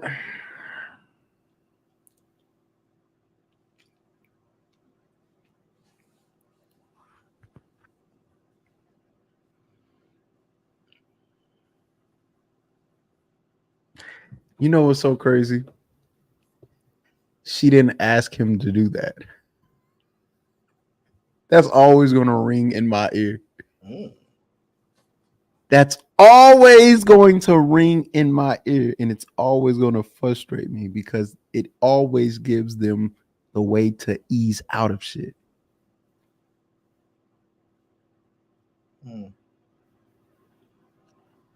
Because if he didn't do it, we don't know what the outcome would be. But because he did do it, that happened. And they don't understand or respect the risk of protection. Because while you may have protected her, that level of protection put him in jeopardy. Just for her to go, I didn't ask him to do that. Because that's how they think.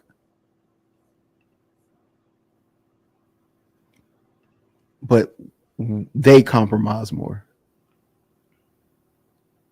Come on, man.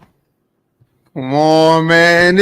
I'm just saying, this is just the reality. I'm not red pill raging. I know this is how they think because I've heard it and seen it too many times. Every time I see a woman and I do something and it doesn't go my way, the thing that they're going to tell me is, she didn't ask you to do that.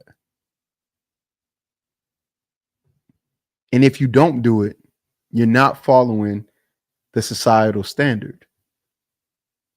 Because she didn't ask me, but she wants me to do it. I know, just like you know, just like all of that.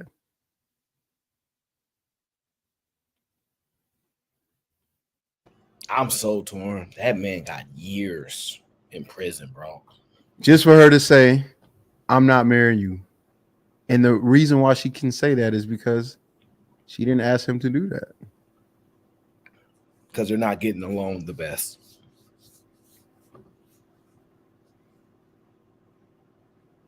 Oh, that is what Jada told Will about that slap.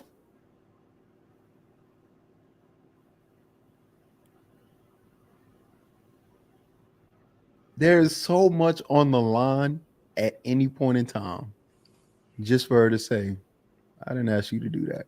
So I'm what does he gain from doing that? Like that's where my curiosity goes. What's the what did he gain? Because we know what he lost. What did he gain from being protective of her and protecting her and whatnot? He just stood on business, and we know that's just how men are. I did it because I stand on business. I did it for the principle. Don't touch her because she's mine and I'm meant to protect her. Isn't it fair to say it's her fault that he went to prison?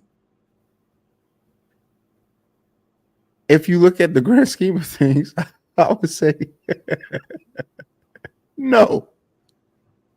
You want to know why? Because she didn't ask him to do it. It's so crazy. And even if she did, Well, fair enough. I'm okay. I asked him to do it, right? But do you believe that 900% of women know that the man that they're with, they believe, or they have a strong belief that man will defend them if someone attacked them or touched them inappropriately?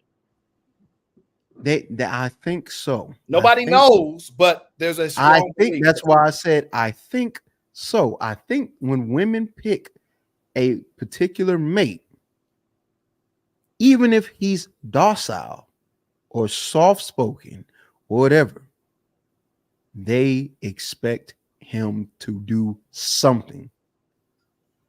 You remember John Q? When his kid had the heart attack because it was too large or whatever, and she calls it and she says, "Do something." That was crazy. I do remember that. I remember that movie because Denzel. And guess what? What he did, she didn't ask him to do. She didn't say, make it seem like you're gonna rob and make it in a hard trick. She didn't say do all of that. She just said you in charge of production, man. I'm not. Listen, you decide who comes on the show. You in charge of all production because I don't want these. No power. This Indian woman. Hello, Robbie. Hello. Okay, good. Y'all do it where y'all keep people in the back on this show. Good. I can turn my camera off because I'm doing 50 million things at the same time that I'm about to, be bothering y'all. Listen, gentlemen, I love both of y'all like my little brothers. Can we have an honest conversation? Oh my God. No way. No, dude. Okay, Robbie, what are we doing? Go ahead. We're following you now. Okay. You got it. Okay. Can we establish a baseline? There is a glaring difference between a woman who is opportunistic and a woman who genuinely loves a man. There's a glaring difference? I don't think so. Yeah, glaring might not be what you. I know what you mean. I don't know if people can tell. That's the problem. We don't know. But see, don't you think that ultimately that's the issue that needs to be addressed?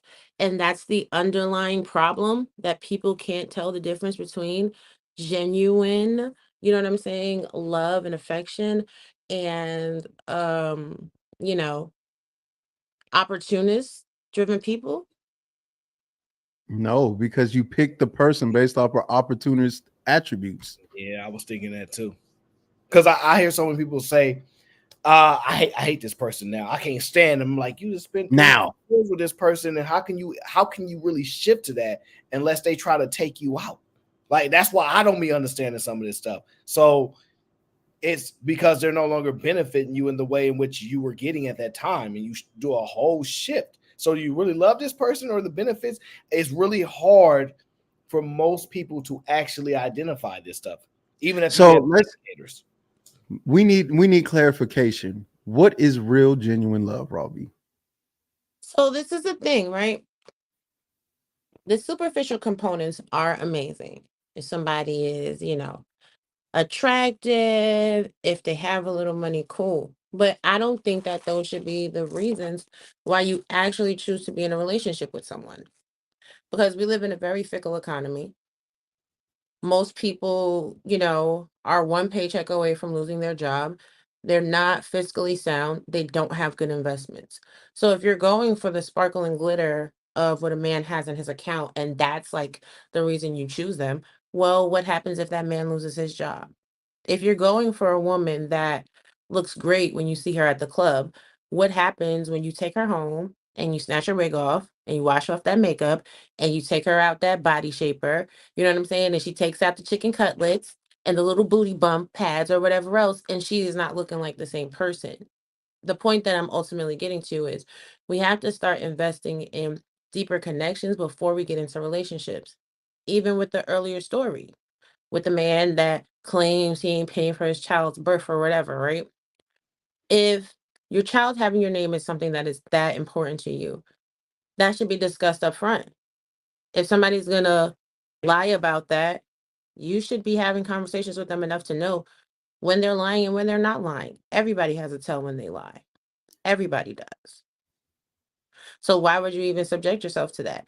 But people be having sex on the first night, having babies 9 months after, and then confused that there's a whole bunch of insanity that ensues. People be sleeping with people every day, and then like, I'm all the way in love with them. I'm willing to jump out the window, and they like, I didn't ask you to do that. Were you sure that that person was ready to jump out a window for you? Was that person all the way in love with you? And I think it's very easy for us to, shift the blame on a gender as a whole, when the reality is men and women are all individuals. I think it's kind of crazy how we look at that. But every individual has their reasoning for something. Nobody wants to connect with somebody that they don't find attractive. But the point is, the attraction is what brings you into the door, right? It's just like with business. A company, You say that again. I'm sorry. it's just like with business. Okay. A company can send over a media package that looks amazing on the surface. The business itself, though, before they decide to, you know, absorb that company or blend with that company, has to do a deeper dive into the company's actual finances, into the company's actual structure, into their projected income. The same thing goes with relationships. And I know you guys get so mad because I always equate business to relationships, but relationships are the business. It's all, y'all said it, relationships are the business. Wait, but business is inherently opportunistic. No, it's not. Well, okay. Okay. Okay. Okay. Okay. Okay. Okay. Okay. Okay. Okay. Okay. Okay. To a degree. To a degree it is. I'm not gonna be Robbie, just slow. Let's take it. Let's just let that settle in. That's why look, I get what you're saying. You're saying we have to recognize the genuineness of a person, but we can't always recognize it because we know we're opportunistic by nature. Everything that you've just said is negated, not because it doesn't matter, but because we know the inherent thing is, I want this. So you do this. And that's why the word compromise is always going to come up in relationships, because it's based on business and opportunities. But this is the thing. You don't necessarily have to compromise to get what you want. I said it. And who doesn't have to compromise? No one should have to compromise. Oh, now we're saying should. Right. Because I don't compromise in relationships. But do they last? Yes. Yes. And I don't have relationships with people that feel like they should have to compromise either. Okay, let's clarify. When you say relationships, we're talking about romantic relationships, right? I'm talking about friendships too. I want to talk about romantic relationships, the ones that they get to really enjoy all of you. I mean, the sex, the nasty, the cooking, the cleaning, the happy, the sad. When do you not have to compromise in a romantic relationships? When you accept people as exactly who they are, you don't have to compromise. And what if you're tired of that thing? What do you do? What do you mean? What if you're tired of what thing? Give me an example. What if you're tired of who they are? Whoa, that's when you break up. What do you mean? Why would because it doesn't serve you anymore, because the opportunity has ended and a new business venture must begin. No. So Y'all get on my nerves. So Aaron, right? Aaron real laid back, Aaron real cool. So anybody getting into a relationship with Aaron must accept the fact that he's gonna be laid back and he's gonna be cool. So if what they're looking for is explosive reactions to things, if they want him to be super reactionary, anybody expecting that from him going into a relationship is foolish. So that relationship will not have longevity, no matter what it is that Aaron brings to the table that is beneficial, because the actual thing they're looking for is the reactionary thing. Like with you, Cheeky, if someone gets into a relationship with you and they're expecting you to be docile and submissive and silent, that ain't gonna happen because you mouth almighty, tongue everlasting. So no matter what you bring to the table, a woman is not gonna have longevity with you expecting you to be silent because that's not what you're giving. Are you saying I also eat good coochie too though? Hey, maybe.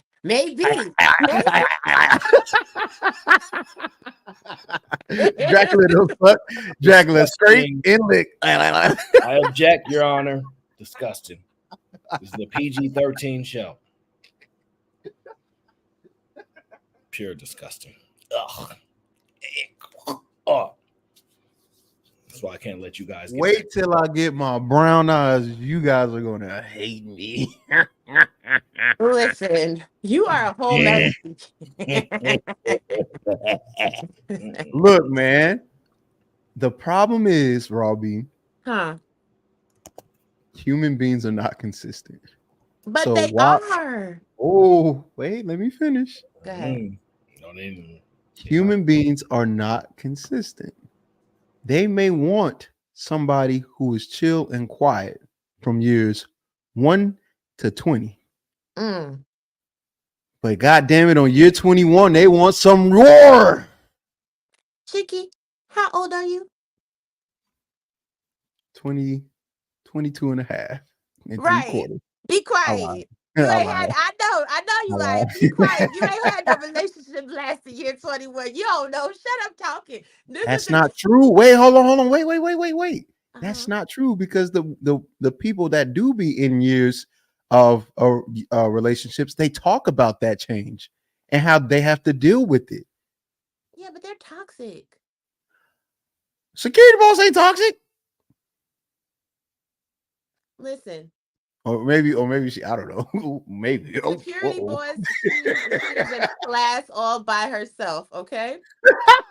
Shout out to Security Boys. Y'all go over there, subscribe to Security Boys. She finna give y'all some truth that your mama will give you. You may not like it. That's how we met Robbie. Well, at least for me. Yeah, I like Security Boys. She cool. But this is the thing, like, in my humble opinion, if you accept somebody with their quirks and everything else, and y'all really vibing and y'all really a fit and y'all really mesh, like even after year 21, 25, 50, I know people that have been married for 60 years. Nah, we're not gonna be able to do it. Cause like I'm gonna just tell you, as a guy, we project like, dang, 2 kids, she's 350 pounds now, and then they gonna say you the one. I'm just telling you, they're like, oh, you made her have those kids, so you can't complain about the weight. Guys like, I'm cheating. So that's why God. I'm just telling. That's why guys like, let me me get a younger woman, because that way she had them kids already. Her body gonna bounce back. I know I ain't got to veer off the road too much as we get up in age. A lot of that be the reason guys have to project a little bit because they know they're not gonna be attracted to the 60-year-old you as much. And if that Viagra is still working, they gonna still want to do what it do. So women have to project too. Cause shoot, after about a good 20 years, you done cooked him dinner every day. You done sent him to work with lunch all the time. He done put on 25, 50, 100 pounds. Okay, he lazy. He don't want to go outside no more. Now he just want to sit in the room doing nothing, watching the TV, taking a nap. So you got to project for that too. But again, if you accept people for who they are, I just feel like there's a level of comfortability that happens. And people always want to better deal being opportunists, and they don't really want to pour the love in. Might be a good But it sounds as if they've compromised. Hey, this is who you are, and I'm compromising with the fact that I want something other than this. And that's the compromise because you're supplying other things that make this worthwhile. But this is, I guess my pushback is, why does it have to be a compromise? It could simply be, hey, you know what? Sometimes you're a jerk and sometimes you're sweet, but this is who you are. And I love that about you. Sometimes you're going to get on my last MF and nerve. And sometimes you're going to be the best part of waking up like Folgers in my cup. And that's okay. Oh, yeah, you're going to get a little fat. That's all right. I like that little extra weight on you. Here, let me bake you another cake. Oh, you might get extra skinny. Okay, let me give you a veggie platter. That's the point. Like, love, it's not a compromise. It's a growth. Let's this is why I have to bring up a dictionary to make sure we're on the same page, because Yes, sir. these things matter. Compromise is a noun, settlement of differences by arbitration or by consent reached by mutual concessions. That is exactly what this is. No, but okay, so you think that it's compromise and you think it's a mutual concession. What I'm saying is it grows with you. Okay, take for instance, when you're a child, right? You Uh-huh. may wear a size 4 shoe. As you get older, you in a size 14. You don't love your feet any less. They've grown with you. The same thing with the relationship and love. As your relationship grows, you just love the relationship the same. You grow with the relationship, or at least you should. Maybe I'm just a romantic at heart. That's what it is. Because when you hear what I'm saying, it's where's it at, man? Play it, Aaron. Do it. Do the thing. Don't do Play it, it. Aaron. Don't do it, Do it. Aaron. Play Don't it. Do do the thing. Where's it at? Are we in the wrong? I think we got it. Here it is. I hear the logic. I just cannot accept it.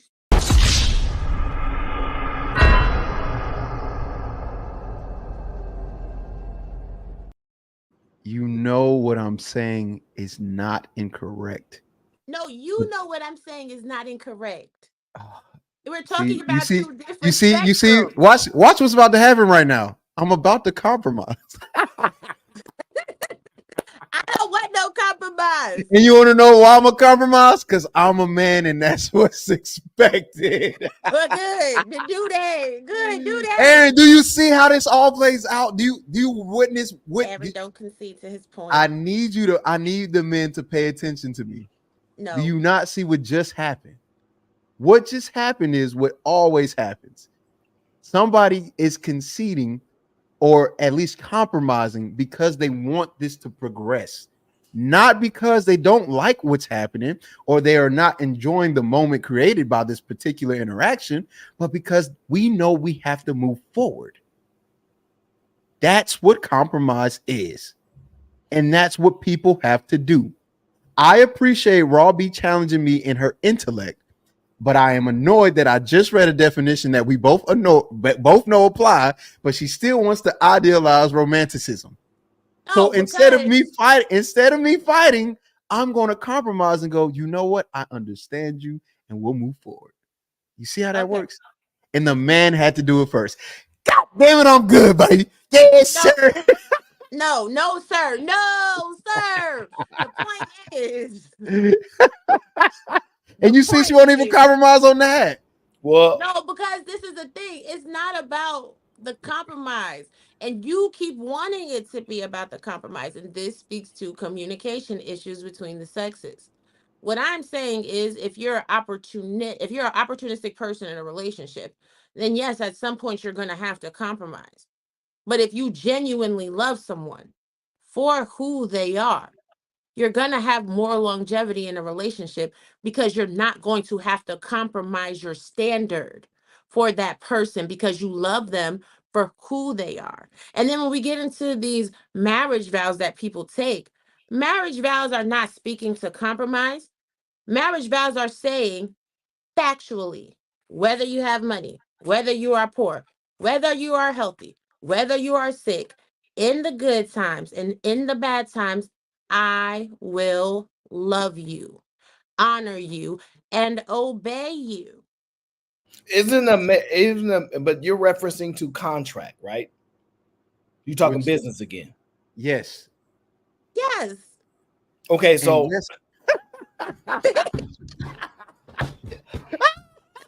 because within those vows is a compromise. It's not a compromise. Through sickness or in health, if you're sick or not, I'm willing to take care of you. What am I doing? Compromise. That's not a compromise. Settlement of differences Jesus Christ. by arbitrary or by consent reached by mutual concessions. That is exactly what that is. No, that's not. You know what? Now I'm listening to you, right? You're speaking to the duty in an oath that you take. The problem is, I actually agree with you now. Well, I shouldn't say now, but I agree with what you're saying. It's not a compromise based upon what you just said. The issue becomes this, that most human beings are like what Cheeky said. They change their mind. So even if you get this part, you have to concede to his overall point, because that's what that contract tells you about people. So that's the problem. Okay, and I hear that most do change their mind. But the point is, when you take an oath, when you make a vow, when you are operating from duty, a change of mind is not on the table. Wait, let me ask you this. Do you think that there's no marriage or relationship where the person does something they don't want to do? Or do you think every relationship consists of a moment in time where somebody has to do something they absolutely do not want to do? First of all, why are you doing things that you absolutely don't want to do? Let me tell you, for me, Because like you said, I love this person and I like who they are. So because I like who they are and I love who they are, I am doing things that I typically would not do if I was on my own.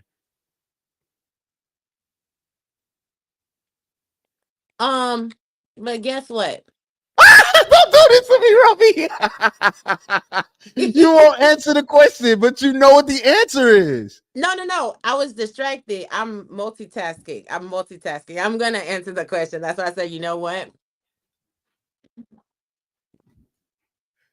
I enjoy doing things for the person that I'm with. I know a lot of people are not like me. They're so selfish. They're so self-serving. Robbie, have you ever had to take care of your man when you were tired and you did not want to do it? You know, all in all, I don't want to do this, but because I like this man, love this man, whatever, I'm going to do it. What do you call that? No, I never have. You are a god, and that's why I'm not. I'm really not. That's why you're a goddess. You are a goddess, and I understand the butterflies now because you've metamorphosized into this being that is perfect. I'm not perfect, but this is the thing. This is the thing. When I love someone, I love them. So if But when you don't, go ahead, Robbie. What you mean when you don't? What you mean when you don't? All right, we moving off of this. See why we got to compromise, Aaron? Because she willing to fight. Oh God, we move. Word to my mother, I'm willing to go all out with everybody. Everybody, step outside. I don't give a fuck who got a problem. I'm here in Bronx River right now. Y'all don't like me because of what I said. Let's go. Let's go. Let's go. Let's go. You love people forever, damn it. That's what I said. All right, so what we realized is that this man risked his whole freedom and she denied him. That's some crazy stuff. I don't know if I should tell guys to do this stuff these days, but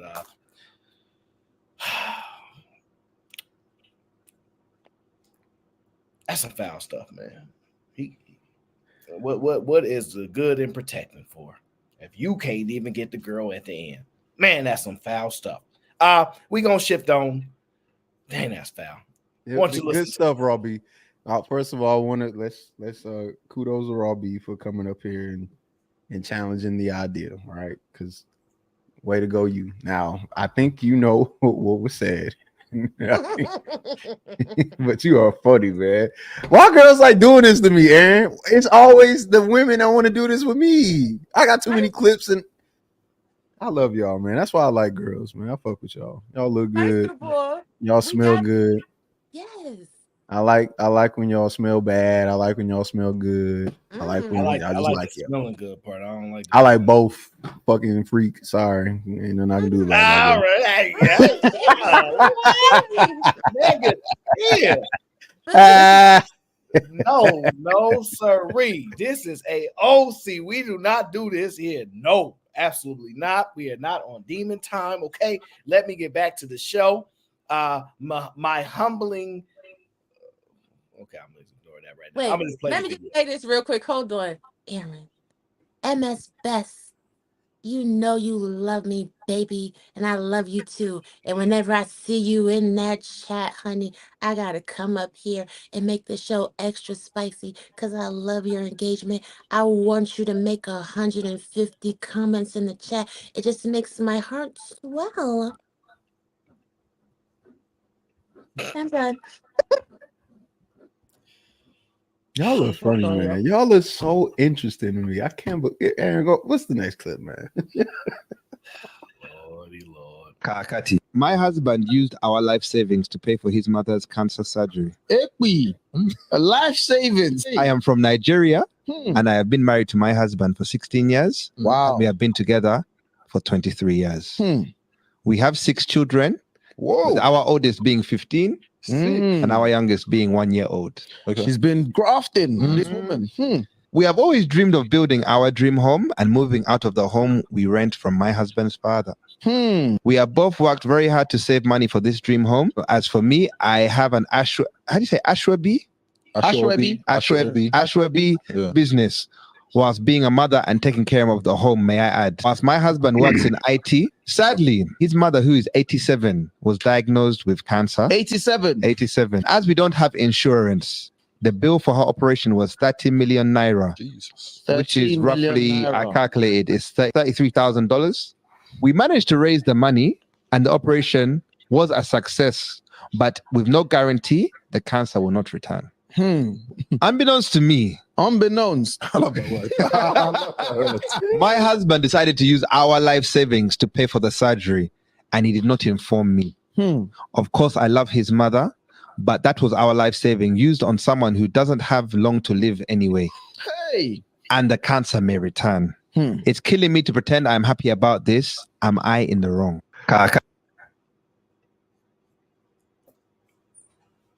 What did we say, Aaron? You didn't keep me in mind. Bro,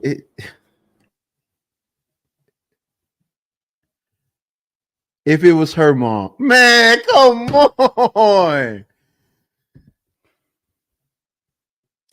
She right?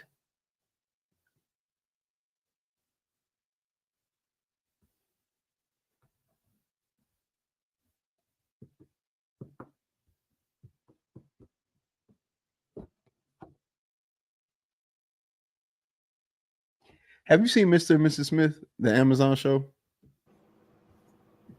This is a very interesting dynamic. I think you should watch it. Y'all know you don't watch shows like that, but Mr. and Mrs. Smith is actually a good show to watch right after this.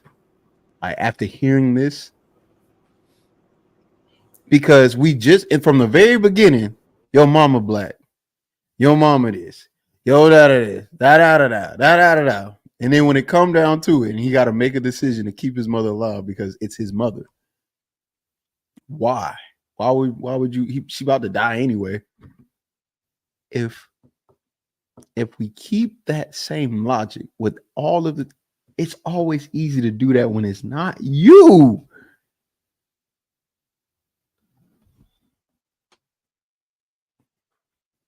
And people are agreeing.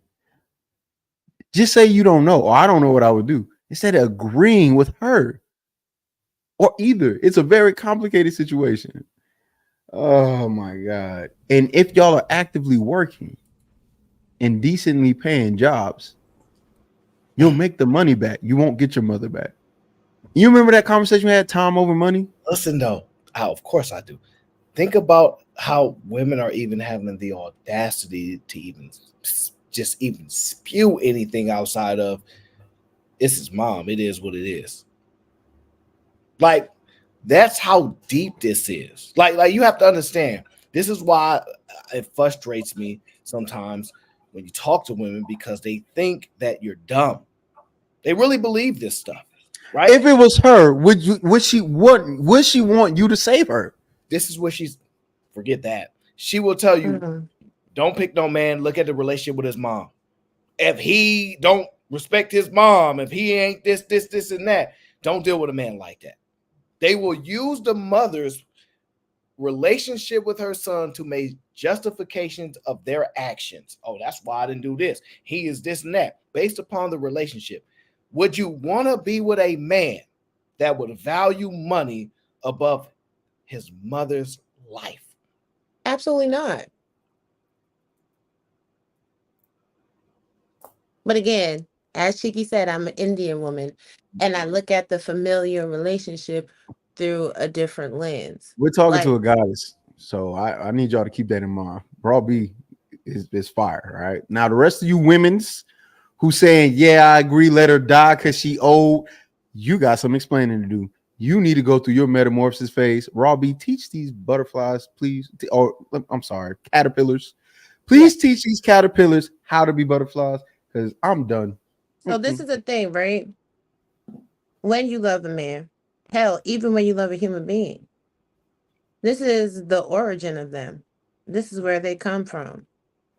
Unless you've lost a parent, you don't really understand the level of devastation that causes. Money can always be made back at the end of the day. But the mental anguish that overtakes someone's life when their parent passes on cannot be repaired. It cannot be resolved. And then that it calls for a tremendous amount of humanity on the part of the partner in loving that person through grief. So if someone has to take your life savings to save their parent, to stave off that level of grief, angst, anxiety, and depression, how selfish and self-serving is it to be like, well, I don't want to be with him anymore because he did that and he's a mama's boy. What are we talking about here? Let me shut up.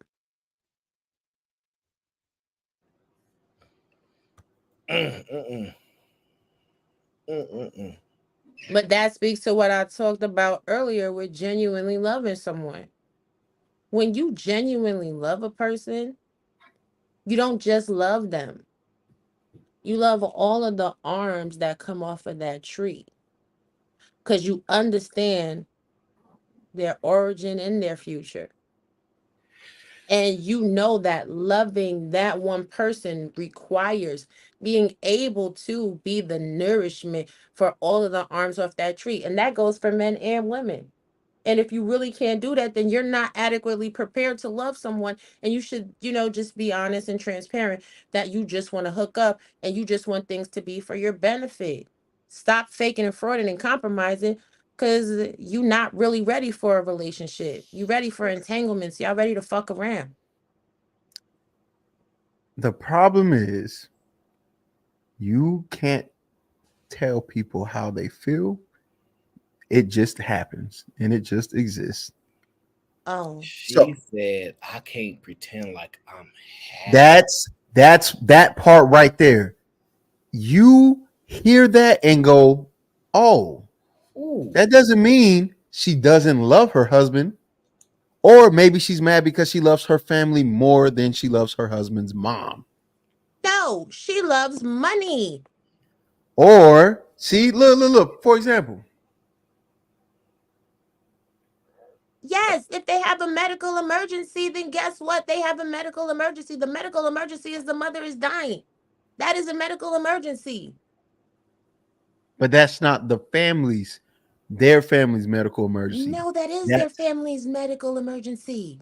But in the vows, it says through those, the man and the woman's sickness and health, not your mom's. Guess what? You see how the compromise is? That ain't no compromise. And again, I know I See have my that? own unique perspectives. I don't care. And it's fine. I'll stand firm on that. That is your family too. It's your family. And a lot of these people that have these selfish, self-serving thought processes, when they are in the position of the mother and their children have the moment to either choose to save them or let them die, they want their children to save them. Part of being an elevated Know about that part. What you mean? A lot of older people, and you can tell me what you believe or what you Okay. experience. A lot of older people hide the experiences that they go to a lot of the times. They don't want people feeling sorry for them. People don't find out that this is happening to them to the last few stages and things like that, because for me, a multitude of different reasons. So I don't know if they would want them to save. I'm kind of torn on that. I'm not saying you're wrong. I'm kind of torn on it because I know at least I'll say for men, they will hide it the best. Women are more open to receiving support and looking at like a victim or less helpless. I'm not saying it's easier for them to do, but women tend to be more accepting of help than men tend to do. So they hide more so in men, and you don't find out about it more with men. So that's why I'm like, I'm not sure if they would want to be saved. I think they would rather hide it and not try to burden you a lot of the times. I disagree with that from my time working in nursing homes and hospital floors for elderly patients. When you see these elderly people that are there, that are deposited, that are alone, that are lonely, that are broken, they are constantly seeking and calling for their family to assist them, to aid them, to show up and to love on them. Especially when you have the great fortune to deal with patients with Alzheimer's and dementia. Patients with Alzheimer's and dementia, they start telling you all type of stories from like their life, right? So when you're listening to everything they've gone through and when they're like slipping in moments between being lucid and not being lucid, and then they're like calling out for their family members. Maybe consciously they don't express this, but subconsciously they do. They do. They don't want to be, you know what I'm saying, tucked away and forgotten. They, you know what I'm saying, they want to have the ability to have autonomy. And again, the way my heart is set up, I know the way my heart is set up is way different from the vast majority of people, because people are vapid as hell and people are selfish, and that is what it is. But I cannot look at the man that I love and not see their mother and not see their father. And Cheeky's right. Like low key in my spirit, I am an Indian. Do you know in Indian households, they have their parents with them until their parents go back to glory? I have taken care of families where I am in the house with the whole family making like, tea and crackers for the elder, providing one-on-one care with the elder while the daughter and the son are working or what have you. Like it's a whole different culture when you are exposed to different people. But also in my family, I come from a Caribbean family. My great grandmother was home until she couldn't be home anymore. So there is no difference for me from what is man and woman relationship and what is the whole family. I'm gonna be quiet though.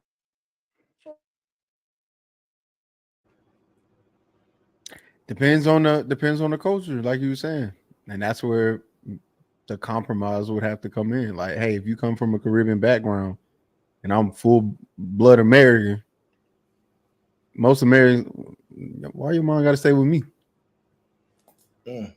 You hear these things all the time. There's conflict with that. I don't know. We played some clip some months ago about this lady staying. She was in like her bedroom, and she was like, "Your parents not staying with us." And he was like, "But that's my mom, though. Remember that?" Yep. You see this all the time, especially in American culture, because we don't share that sentimental value. We see somebody in the chat now saying she almost 90. She about to be out of here. Why we got to care for her? That's foul. But the crazy thing is, right? Jesus. And they love the person that they're with. But if they were in that situation, they're making it very clear, I would not be happy about this. Nah, they don't. They don't. You don't love. How can you tell people how they feel? You know why, Cheeky? I'm about to tell you right now, right? Yeah. Because if your mother's 90 and you spend your life savings to save her life, and then she gets to live to, let's just say 102, give a little 12 years extra, right? That's 12 years that your partner gets to be enriched by the love of their parent, which is only going to make them a better partner, spouse, parent. That's 12 years that the children get to have the love and care and affection and adoration of their grandmother. See, that's not only love for your partner, that's love for your children. That's love for the foundations. That's love for the family. That's love for legacy. That's actually loving somebody. People that are saying shit like, oh, she's 90, just let her die anyway. They are lovers of themselves. And they fail to realize they'll be blessed if they even make it to 70, much less 90. See, the problem that I'm having is that people are saying he should have discussed it with her first, right?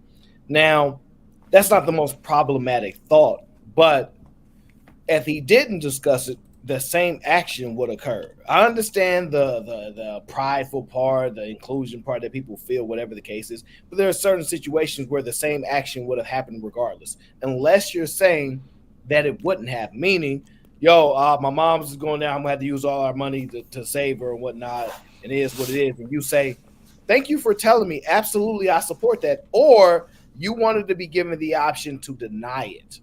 And that's where I think I'm kind of headed. So I'm like, how do you navigate saying, no, I'm not putting my money towards that? Nope, absolutely not. How do you navigate that? Listen, at the end of the day, you got women out here that'll take the life savings to go get a BBL, to go get a Porsche, to go buy a house. You got men out here that'll take the money to go do the same thing. So, shit. If you take our life savings, you're like, well, I had to save my mama. All right, then, cool. Like, come on now.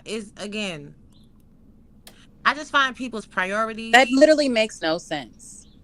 What literally makes no sense? That literally makes That no is sense. fantasy island girl. Whoa. Chaos is into the chat. Whoa.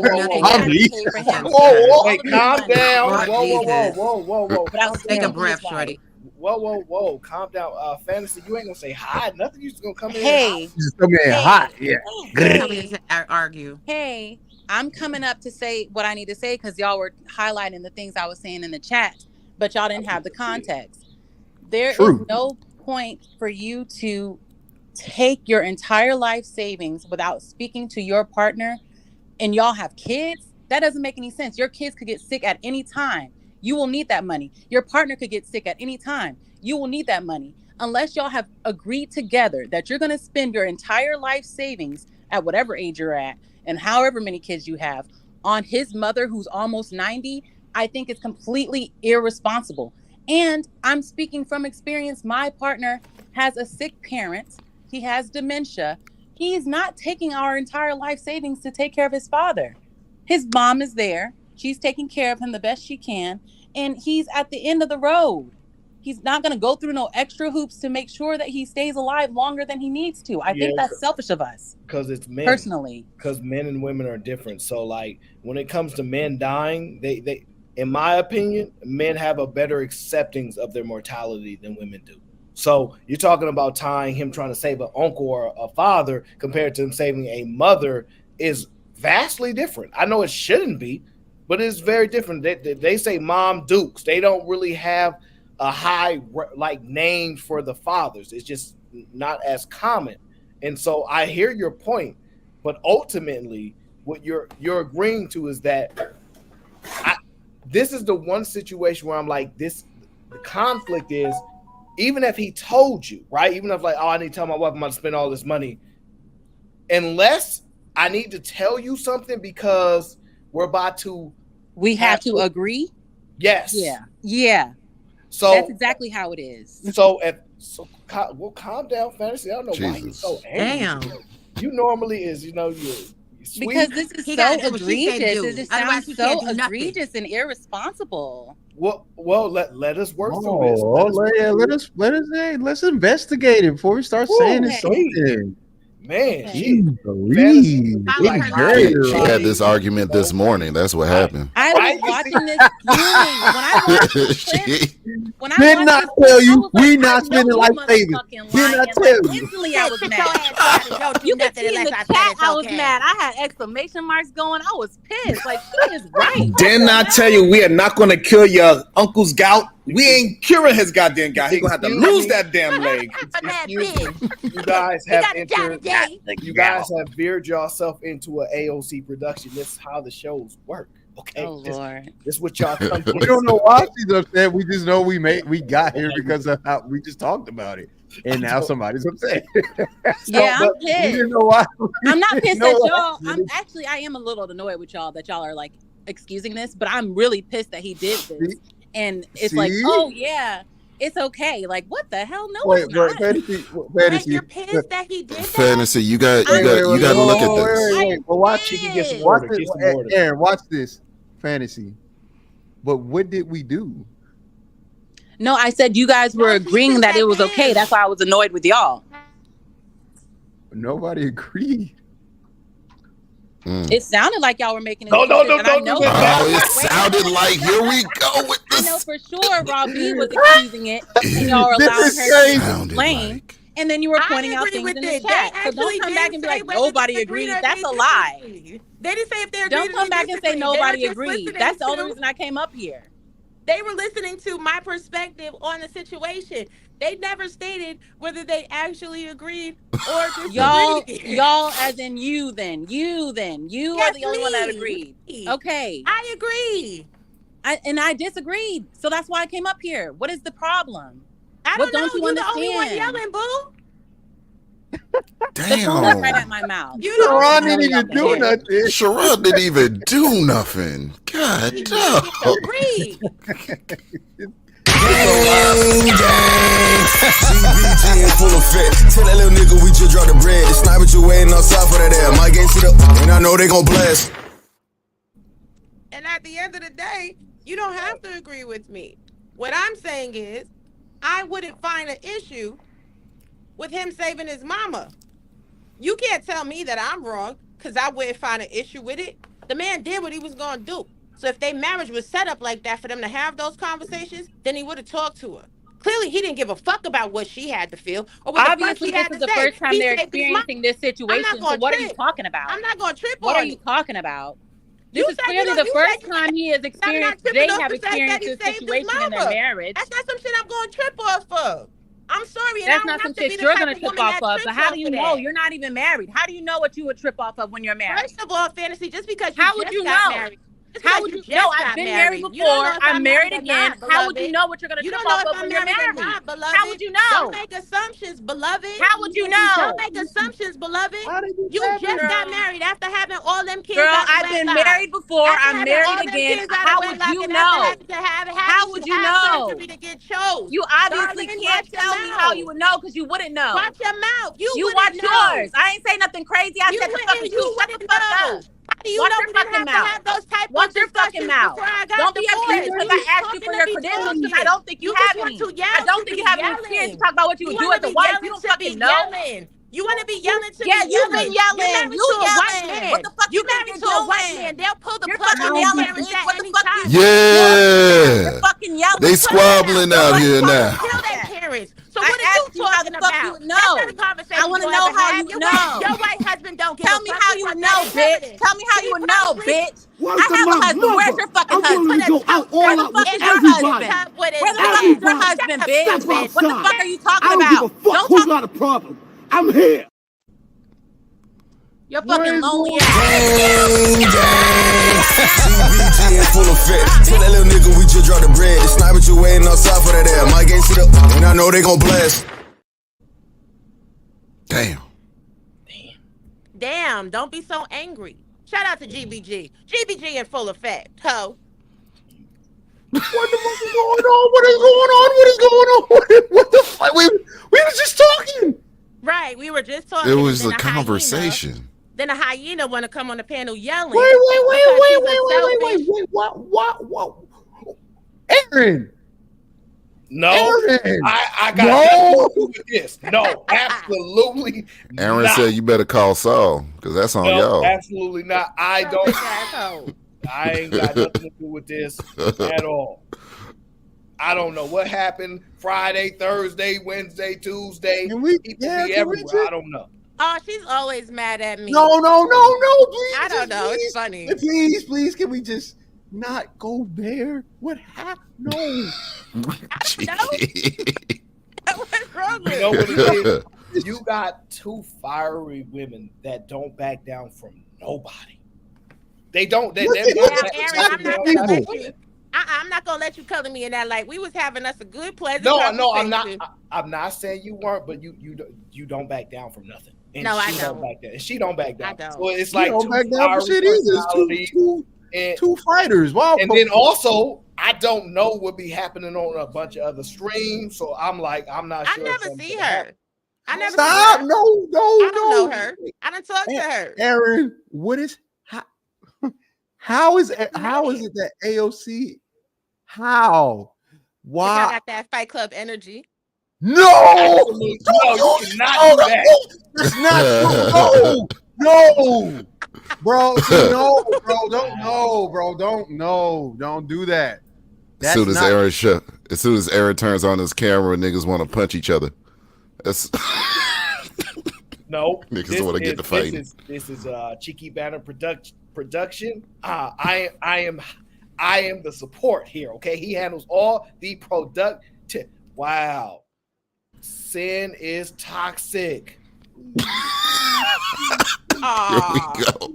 Chill, please, just chill. Please. Bring her back. Yeah, bitch. bitch. Some more. Talk all that shit. Be nice now. Talk all that shit now, bitch. You are real tight. Yeah, I know. You out for not being married, but saying what you would do as a wife. You don't fucking know. I didn't have to fuck a white man. That's the point. I didn't have to marry a white man, though. You do not know what you would do as a wife. You don't know because you have not been there. Yeah, I know you mean. That's just like these girls that say, oh, if I'm a mom, I wouldn't do blah, blah, blah. You don't know until you have children of your own that you have to make tough decisions for. There's plenty of things that people say they wouldn't do to their kids that they end up doing to their kids. I might have to make a tough decision. Oh God. Bitch, what are you talking CBG in full effect. Tell that little nigga we just dropped the bread. The sniper you waiting outside for that ass. Mike ain't sit up, and I know they gon' blast.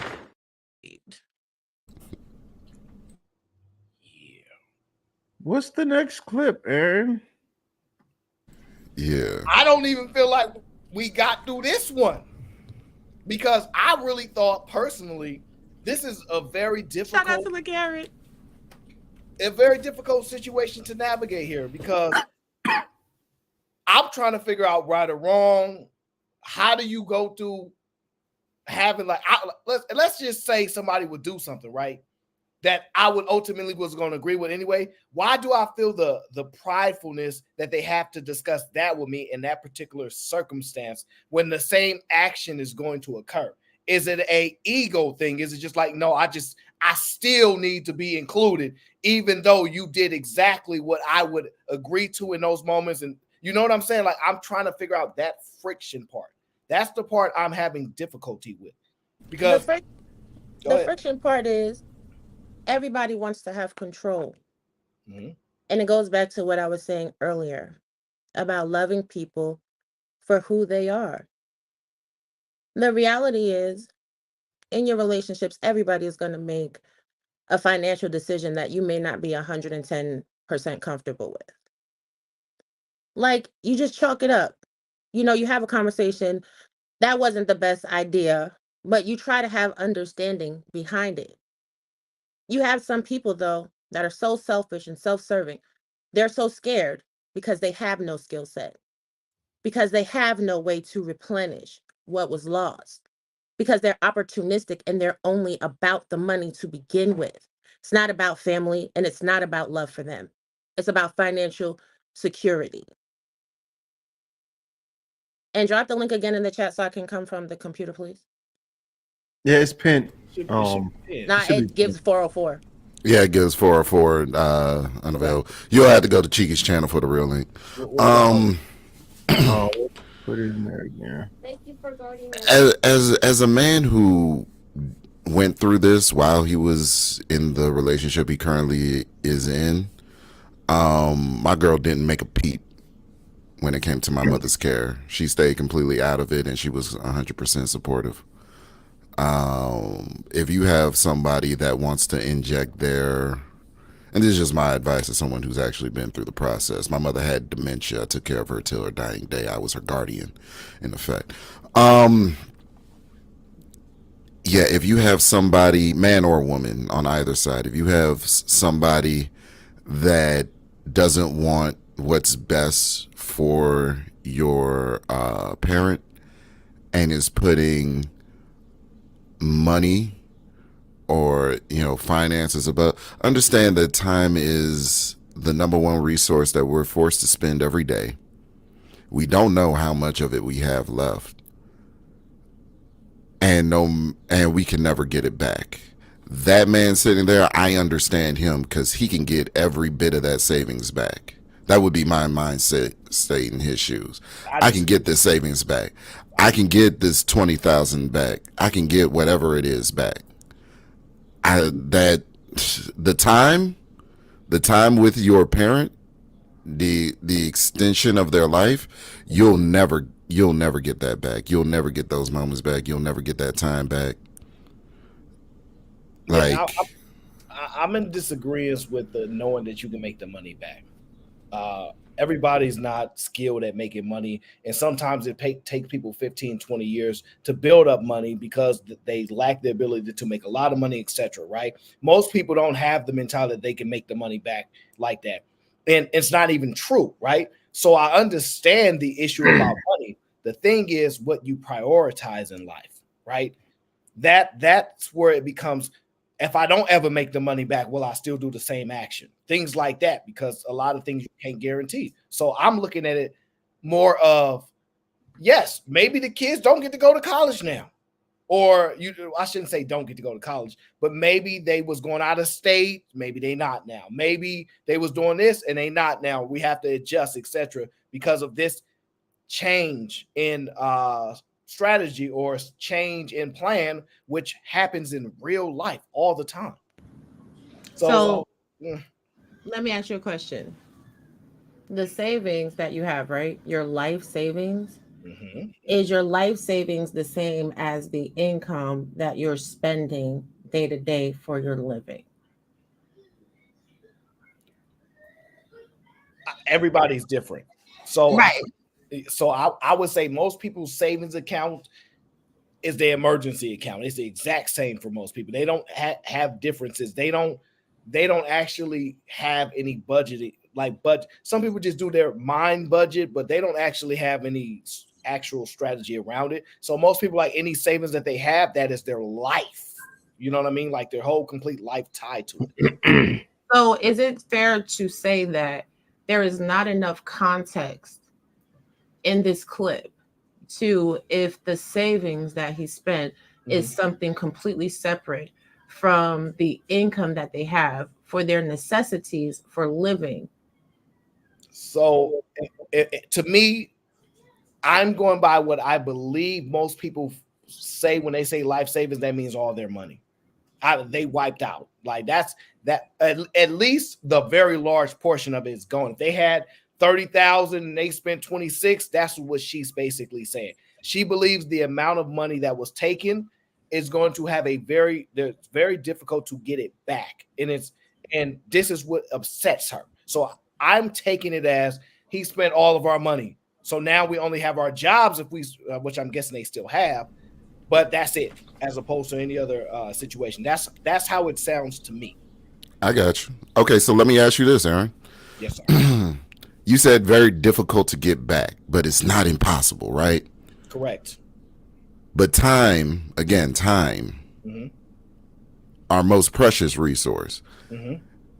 It is impossible to get back anytime. Once it's gone, it's gone. Mm-hmm. So I'd rather deal with difficult than impossible. That's all I'm saying. Right. And I mean, if another emergency comes up, like you should have fairly decent credit to potentially take a loan. And there may be rough times financially, right? But again, you have to weigh the overall benefits, saving a family member, quality of life versus having a couple of extra dollars. Ultimately, it's about what you prioritize. Do you prioritize materialism or do you prioritize people? We kind of know the answers to a lot of this already. I think, well, Fantasy's biggest gripe, and I think Sharon was about to take it, is that it has to be discussed. It has to be discussed, right? That it seems like that's the strong position that they have. Where I'm torn with, if the same action is going to be the action, they just going to do it.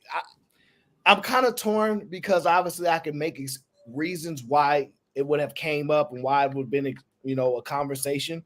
But at the same time, is it necessary? I don't know if it's necessary if you're going to agree as opposed to reservations. This is Lee. What can I book for you today? You're not muted, Lee. I got it. I'm on it. I muted them. So this is the thing, right? Again, some people demand discussions for everything. Mm-hmm. And some people just trust. I am of the mindset when you're with someone, you trust them. So everything does not have to be discussed for me. And as an individual, I have the right to feel that way. But I'm also not hyper dependent on my partner to solve all the issues and all the problems and any eventuality that will come up, because I bring enough to the table that they don't have to have the weight of everything that encompasses our family be solely upon their shoulders. And there may be times in a marriage, in a family, that I will have to make a decision that I do not have time to discuss and go back and forth and hash out all the minute details. And he's going to have to eat those too. And that's just life.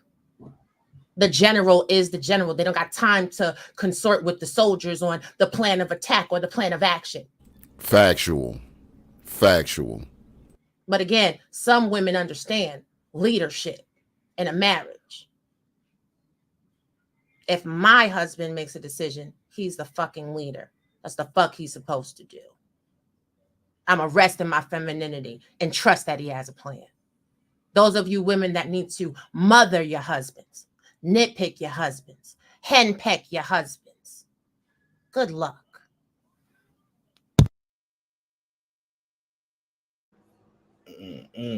So, Sharon, what's your thoughts on it? Because I'm not sure what you were going to say yet. I assume something where I could be completely wrong, but what are your thoughts on it? I need some more context. I came in with an argument. I just came from picking my babies up, but I was reading it. So now, No. I'll play the video again because I want you to have the context. Because if we all have it and you don't, it's kind of unfair to put you on a spot like that. Yeah. With certain insight that we kind of already have. And even if you did see the video, you get the chance to pretend like you didn't, and then get to make a better decision before you throw yourself down a rabbit hole. So one moment. Kakati. My husband used our life savings to pay for his mother's cancer surgery. Life savings. I am from Nigeria, and I have been married to my husband for 16 years. Wow. And we have been together for 23 years. We have 6 children. Whoa. With our oldest being 15 and our youngest being 1 year old. Okay. She's been grafting, this woman. We have always dreamed of building our dream home and moving out of the home we rent from my husband's father. We have both worked very hard to save money for this dream home. As for me, I have an Ashwa business, whilst being a mother and taking care of the home, may I add. Whilst my husband works in IT, sadly, his mother, who is 87, was diagnosed with cancer. 87. As we don't have insurance, the bill for her operation was 30 million naira, which is roughly, I calculated, is $33,000. We managed to raise the money and the operation was a success, but with no guarantee, the cancer will not return. Unbeknownst to me, I love that word. My husband decided to use our life savings to pay for the surgery, and he did not inform me. Of course, I love his mother, but that was our life saving used on someone who doesn't have long to live anyway. And the cancer may return. It's killing me to pretend I'm happy about this. Am I in the wrong? I'm sorry, mama gotta die. Mama got to die. No, absolutely not. I'm sorry. If the surgery is not gonna really prolong the death, it's just gonna prolong it to like another year or two. It's no guarantee that our life savings are only $33,000. That it took us 15 years. I we agree. got 6 kids, youngest being 1, our oldest being 15. I'm sorry, but. CBG in full effect. Tell that little nigga we just dropped the bread. The sniper you waiting outside for that air. Mike ain't shit up, and I know they gon' blast. I can't believe he said that. I can't believe he said that. Wow.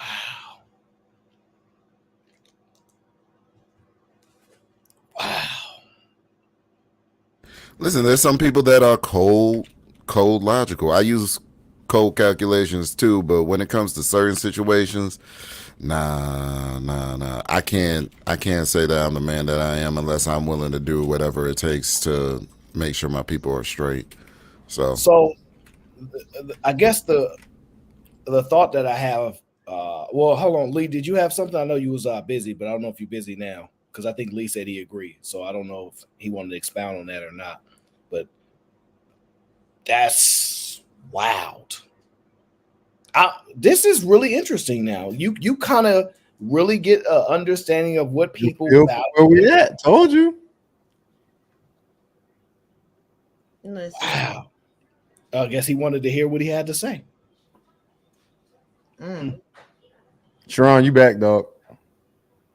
Yes. They said bring the vegan back because before you were interrupted, you proudly said mama gotta go. Proudly. You didn't say it.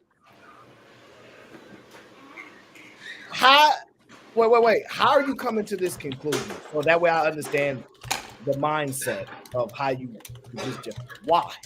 Because mama done lived her life.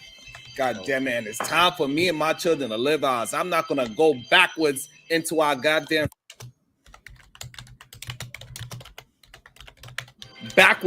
my goddamn family because mama have a cancer that we cannot cure. And that all I'm doing is prolonging the situation. So now I'm out of $33,000 and I'm CBG in full effect. Tell that little nigga we just dropped the bread. The sniper you waiting outside for that air. Mike ain't shit up, and I know they gon' blast. A lot of people here got moms, Sharon. Yeah, a lot of people got moms. Listen, apparently they don't care about their mamas. Mama gotta go. Sharon right? has a mom too. While you're rich, Sharon got a mom too. That's true. Oh my gosh! And you know the crazy thing is, he believes this. If I thought he was just saying things because that's right, he really believed that she didn't live her life, and he's making a logical decision. Let me bring fantasy back because fantasy time is up. So we got him. Now we have Lee here. Shout out to Lee. I think I heard you say. Oh, I forgot I was in the back. Okay, I was back over on YouTube. Sorry. They know attention, for real. Me and Fantasy used to be cool. It seemed like she mad at me right now. I mean, I thought I was cool. No, I came back over here because I heard y'all. I was back on YouTube. I heard y'all say Fantasy's back, and I was like, wait, what? Okay, I got you. You were switching screens. I got you. Okay, so Lee, you agree with Sharon? Mom's got to go. I mean, the way he said it was kind of harsh, but 30,000. Cancer. Don't know if the cancer gonna come back. I got a family. I got a kid. I got 2 kids. You know, my thing is, at least have a conversation with with your spouse.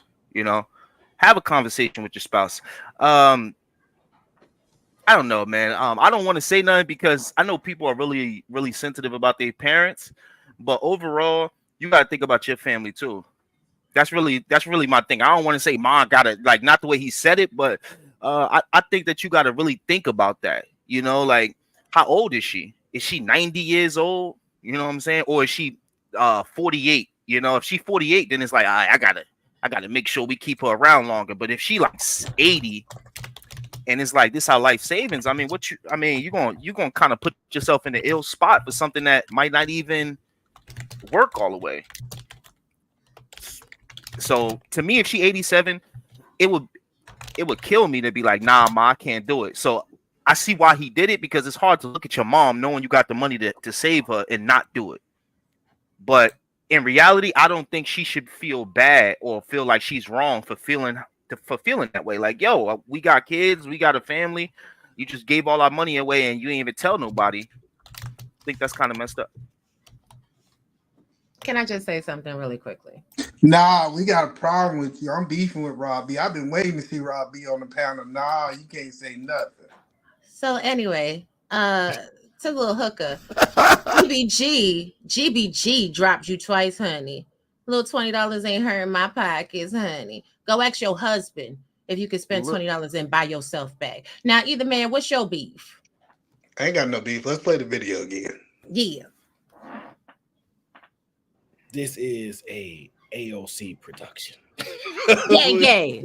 Well, I don't know what the heck is going on. But let me because I want to speak on the mom situation. I just want to make sure I'm speaking correctly. Either man, you gonna let your mama die?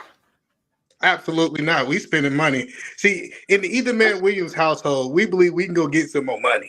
See, we not so caught up in our savings account that we be like, oh, we got rid of it all. You know what we gonna replenish it. So some people have that lack mentality that they gotta hold on to their eggs because that's the only eggs they can get. But me personally, I'm gonna go get some more eggs. But I want to see the video to make sure I was speaking in the right context. Wait. Either man William, you mean that poverty mindset? You mean that OnlyFans to eat mindset? You mean that worried about how other people get their money pocket watching while they gotta show their whole body down to the OnlyFans for $4.99 a member to get money? Let me shut up, y'all. I've been trying to behave. I don't want to have to drag hoes by their lack of edges, but I will. I'll play the video that Either Man requested to play. Kakati. My husband used our life savings to pay for his mother's cancer surgery. Life savings. I am from Nigeria and I have been married to my husband for 16 years. Wow. And we have been together for 23 years. We have 6 children. With our oldest being 15 and our youngest being 1 year old. She's been grafting, this woman. We have always dreamed of building our dream home and moving out of the home we rent from my husband's father. We have both worked very hard to save money for this dream home. As for me, I have an Ashwabi business, whilst being a mother and taking care of the home, may I add. Whilst my husband works in IT, sadly, his mother, who is 87, was diagnosed with cancer. 87. As we don't have insurance, the bill for her operation was 30 million naira, which is roughly, I calculated, is $33,000. We managed to raise the money and the operation was a success, but with no guarantee, the cancer will not return. Unbeknownst to me, I love that word. My husband decided to use our life savings to pay for the surgery, and he did not inform me. Of course, I love his mother, but that was our life saving used on someone who doesn't have long to live anyway. And the cancer may return. It's killing me to pretend I'm happy about this. Am I in the wrong? Her husband wrong. Let's go ahead and the reason her husband is wrong is because he's supposed to talk to his wife about it. You can't. It's not. See, this idea as a married man that I don't have to tell my wife, especially something as big as me spending everything that we got. Truthfully and honestly, I need to have a conversation. Now, she might feel some type of way about the decision that we're going to go in, but I'm not going to let her be able to go back and say she didn't know where we was going. I feel like as a great leader. Go ahead. But see, I don't mean to cut you off because I want to get your full thought. The problem is when you add so much context, we'll lose this main point. This is what I want to understand. Is she going to get the veto to the decision? Nope, but she could say that she was informed. See, but bro, that's crazy, bro. This is where I'm getting the I don't want to say issue, but this is where I'm having trouble because in 99% of situations, I'm 100% agreeing with you all the way. There are certain situations to where it just may not. This might fit under that very small 0.001 time where you just doing things and you ain't even think that you got to discuss this, have your weekly meeting, etc. Because the circumstance that you in and operating in it just went past. It can happen. To me, this kind of falls in line in the possibility that that's a circumstance. And then also, here's the point. If she's not in a disagreement with it, why must this persist as an issue? You see what I'm saying? Well, I don't think she have a problem with him actually spending the money. I believe that it was everything that they had, and he didn't even at least consider talking to her or explaining his mindset. Because I believe a great wife, and I could be wrong if you're like, man, you know what? I got to do this because it's my mom, and he actually explaining the situation to her. I truthfully and honestly think she would have supported she would have supported the decision, but he completely went behind her back to do it, and that's the problem. Okay. Why you gotta say great wife? I mean, like, it doesn't make you a great wife because, like, if anything, her being honest with her emotions makes her a great wife. Like, she's being honest. She's like, I feel like this was wrong. He went behind my back, and then it seemed like she wouldn't even want him to do it. Spend $33,000 on an 87-year-old woman. I mean, you had your time here. Let's be honest. Like, I'm sorry, but it's like, what you like? I didn't even know she said 6 kids. 6 kids, and then I get it, man. You the baller here. You're gonna talk like I could go get 33,000 again. But in reality, I mean, like, who really, you could go get it. And I'm pretty sure that they getting money, but that's money that they save up. That was the nest egg for 6 kids. I thought it was 2. It's 6. So it's like at some point, man, it's like, God damn, like the mother should have been like, nah, don't do me like that. Because, at some point, when do we say the mother's being narcissistic? When do we say the mother's... Whoa. But listen, the funny part about it, Lee, I just want to say one thing, Rob. The funny part Cancer about equals narcissism. I bet you it would have been a difference if this was the daughter's daddy. She would have looked at this situation totally different. So that's what I'm saying. That's an assumption. See, I gotta understand your in-laws are family, but they ain't blood. So they look at blood differently. So I'm gonna pass it over to Rob. But yeah, my mama could have been 103. We saving her. And if she don't like it, you know what she could do? Kick rocks. Kick rocks. But this is the thing. So wait. Okay, sorry. Go ahead, bro. So if I was paying attention correctly, that savings was for a dream house, correct? I don't know if she. It was for a dream house. Yeah, it was. It was for a dream house.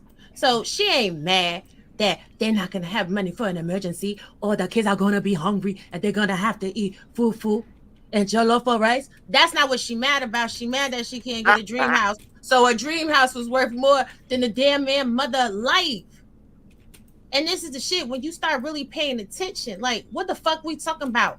Stop taking y'all personal biases and y'all fucking poverty mindset and applying it to every situation, yo. That shit is $33,000, B. $33,000 should be like less than what you making in a year. So if $33,000 is going to fucking kill you, you're going to be dead in the water.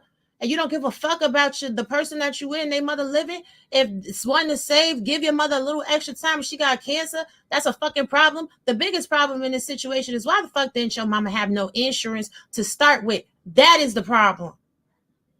But he did what he did. And if she was going to say no, again, you're going to have a whole fucking argument. You got 24 hours to make a decision if someone in your family could live or die. I'm going to waste 24 hours of that time fucking arguing with your fucking sorry, saggy, stinking ass about whether or not the fuck somebody in my family could live or die. Or I'm going to spend that 24 hours with the person in my family that life is on the line, and I'm going to make a fucking decision and handle the consequences later. I'm always down to say I'm fucking sorry, but I'm going to make some shit shake. Fuck is you talking about?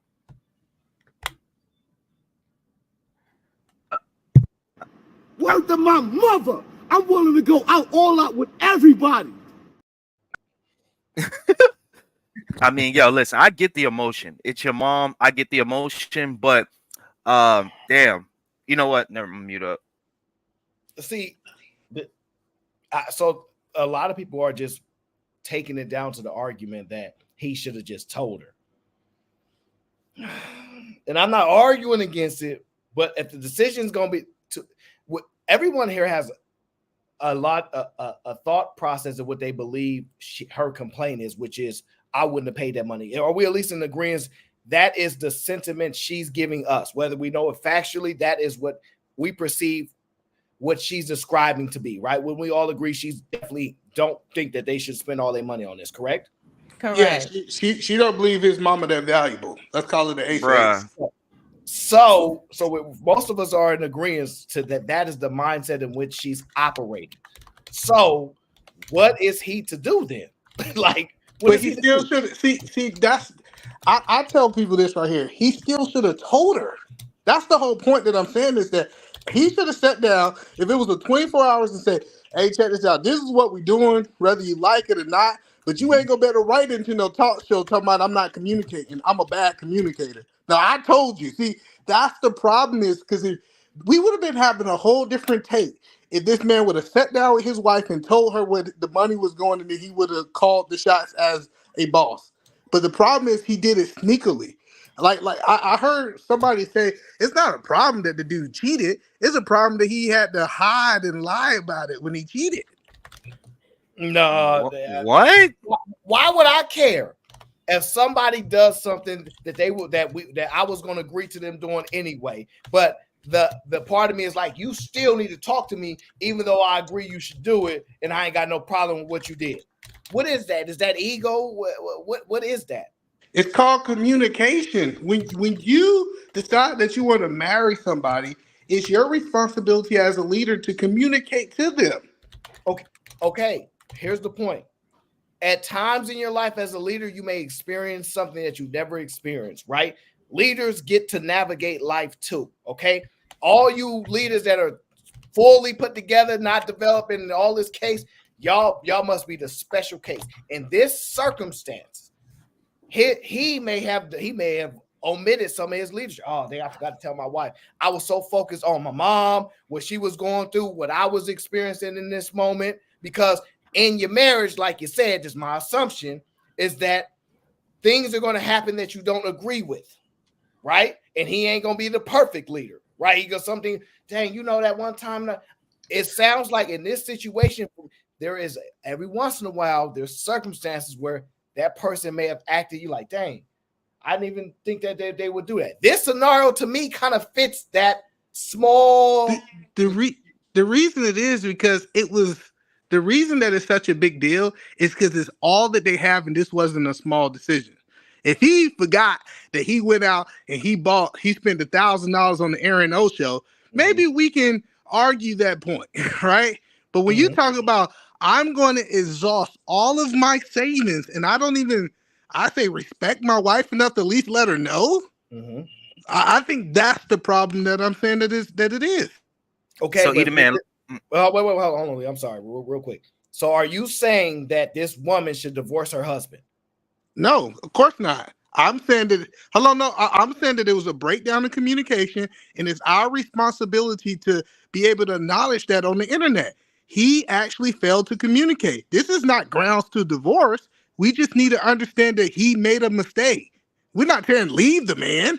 We just saying that in the future, if something like this happened again, he should communicate more effectively. That's all I'm doing on my assessment. But she didn't care about the communication. She said his mom is old as fuck, and the cancer might come back. So fuck that bitch, and she should die. Yeah, So she this did is not this is say how that this is how. verbatim. See, she ain't say all that. That's Hey, Yes, I might not have long time. So this is what I got to say to it. Is that like if your hierarchy is your parents before your wife and your kids, there's something wrong with your hierarchy within your marriage. Your hierarchy should not be your parents first, then you, then your wife, then your kids. No, your parents live their life. So you need to be mad at your daddy and say, why daddy, why you don't have the money or the finances or whatever it is to take care of my mother? She's 87. She lived her life. I'm not going to jeopardize one of my 6 children because of some kind of guilt trip I'm going to get with an 87-year-old woman that, I'm sorry, that cannot do anything in my life at this point. She can't even take care of my children if I go out to work a second job at this point. Agreed. So hold on. It is nothing that she could do. It is nothing that woman can do. If we being logical, it's nothing that woman can do now within our life, but besides be there, and we just have an emotional attachment to our mother, but not an actual. It's narcissism. She's not able to help I just got our a question family. for And Sharon. my mother or any mother that I know that raised their children, that push their children out and make sure they give them all the tools that they need to be grown, healthy adults. You do not have that attachment to that titty like that. And I got you, but parent, I got you as well. And your parent would tell you, do not spend that money on me. I have lived my life. I'm in the twilight of my life. Agreed. I might have 3 years tops, even if I was full healthy anyway. Most people do not even make it to 85 or 80. So therefore, a parent like me, I would tell my child absolutely not. See, what you're assuming is that the mother asked for the money. He could have said, "Hey, you know what? I'm gonna spend this money on my mama regardless." Like you think that your assumption is wrong. But my question is, how did the kids lose because he spent money? He got 6 kids.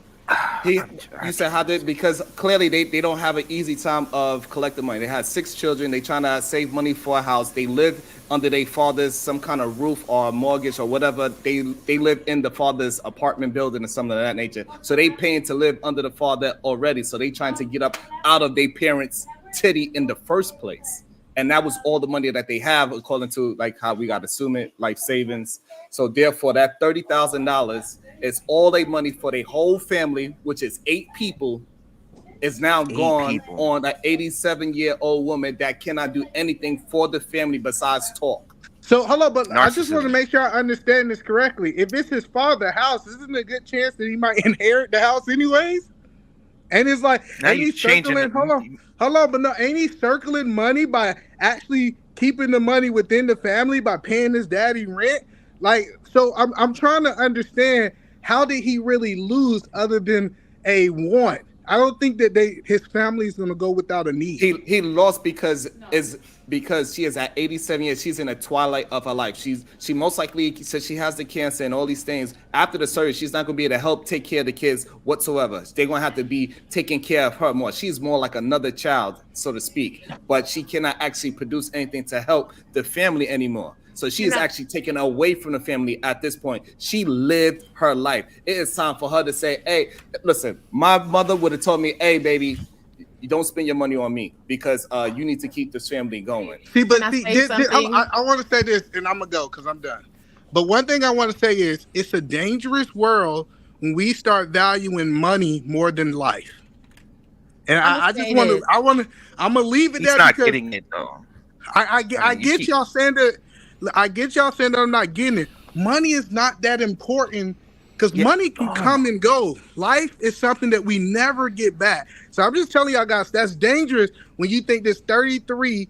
All right, since you want to put insulation on things, if she's 87, you give the surgery, and then she died 1 year later. Was that $30,000 worth it to you? Yes, like she was living in pain. I think that crazy. 1 year. I know that's crazy. I think that 1 year of having my mother is more valuable than $33,000. And I'll rest my mic. Turn it over to Robbie. I agree. I'm gonna say this. This real quick, right? Let me give y'all a little personal from my real life. In 2008, my mother was diagnosed with stage 4 breast cancer. For those of you that do not know, Stage 4 cancer is completely terminal, right? There was a decision to be made. She could have a surgery. She had the surgery. She might not make it off the table. The cancer could come back, all right? My mother was in surgery. We almost lost her on the table. And that was in 2009. Now, me and my sisters came up with all the money for my mother to have that surgery. But God is good and his mercy is everlasting because it's now 2024. And you know what? She's still here. I didn't even have kids at that time. So had we not taken our money and saved her life then, she would have never seen her grandchildren. She wouldn't be here to pour into her grandchildren in a meaningful way. So when y'all sitting there and y'all making these assumptions and painting these broad strokes, you don't even know what it is to have a parent survive after having cancer, after having surgery, after having a life-changing surgery because of age. You don't know what God got in the cards for nobody. And I'm going to tell you this too. After my mother had that surgery, she also got to go to London and see a child win a silver medal in the Olympics. See a child become a world champion. Y'all so stuck in the selfishness of a moment, you don't have the fucking perspective to see for the future. So when I say, yeah, I don't give a fuck. Every penny we got, save your fucking mother, save your father. Don't tell me what it is that I know and I understand. When my mother's life was on the line and everything we had, we poured into our mother. And when I tell you that blessing came back 70 times 70, y'all got to get y'all priorities together. And I'm going to be quiet. So I want to say this. So I'm going through the same exact thing with my father. He got stage 4 cancer right now. And guess what? You know what the doctor told me? Only thing we could do is medicate him to ease his pain. There's nothing it don't make no sense to put him through any surgery. It don't waste your money and time. The only thing you could do is ease his pain by being with him. So everybody's cancer is different. That's number one. So I'm happy and proud that your mother's able to make it through. That's a tough thing because I understand exactly what you go through. Because I see, you see the weight loss. That's one of the reasons why I shaved my face. I just never said anything about it, but that's one of the reasons why I shaved it because he cannot have, after going through those different things, he can't have hair he don't have no hair on his body, right? He's about 80 pounds. He's 6'4". Man was like 250 pounds his whole life. He's about 80 pounds now. So I am going through it. So it's not like this is something that I'm just talking out my ass. And I'm just happy that yours was able to make it through it. So Sharon, what I'm saying is that I'm very sorry. Hold on. I'm sorry about what you're going through. And if you ever, need a support and need to talk about that, you can always reach out to me. Real shit. That's because you went through it as well, so you understand exactly how.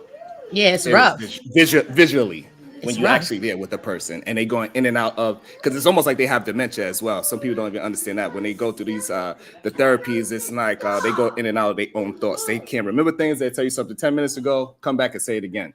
But regardless, what I'm saying is this. When it's at that point when you have 6 kids, it's your last amount of money, and that person is most likely, it makes more sense to ease their pain and just be by their side, because that's what they need most of all. It's just you hanging out with them, because every day they go in between happiness and depression because they know ain't no saving them. That's all I'm saying. So just real quick, I wanted to just say, first of all, blessings to Raw B and Sharon for that seemed like a really traumatic experience, right? And listen, I understand that we both got 2 different point of views, and I appreciate us both being able to have a conversation where one person is thinking this, another person is thinking that, and I don't want us to attack each other's point or think that any person is worse for doing whatever. The thing is this, right? Okay, so like to me, it's more like okay, 87, right? I got 6 kids. I'm just thinking logically now. On the other side of that, though, I am thinking about my mom or my dad being in pain at 87 already, right? Having to walk through this earth at 87 already, and then have a sickness that's causing them more pain. So in my head, I start to go, damn, do I really want my parents to keep going through pain? I know there's an end date for all of us, me and everybody on this panel is an end date. They ain't gonna live forever, right? So I had this conversation with myself, and that's why I was talking this way is, do I want my parents to keep going through this pain? That's the thing. That's the thing that we forget. And that's why I keep saying narcissism, because Robbie, and thank you for sharing that story. But you spoke about how you saved your mom, and then she was able to go on and have these moments, and you appreciate those moments, right? And that's okay. But on the other hand, you could say that was kind of narcissistic because, well, not in your situation, but in this situation where the person is 87, wouldn't it be a little narcissistic? Like, yo, I want you to stay around longer because I need you. I want you to stay around longer because I need you. Instead of thinking like, damn, you are going through pain. So this is the thing, and Sharon can attest to it, I'm sure, right? Like Sharon said, when your parents have cancer, that weight drop off them quick. It ain't no gradual.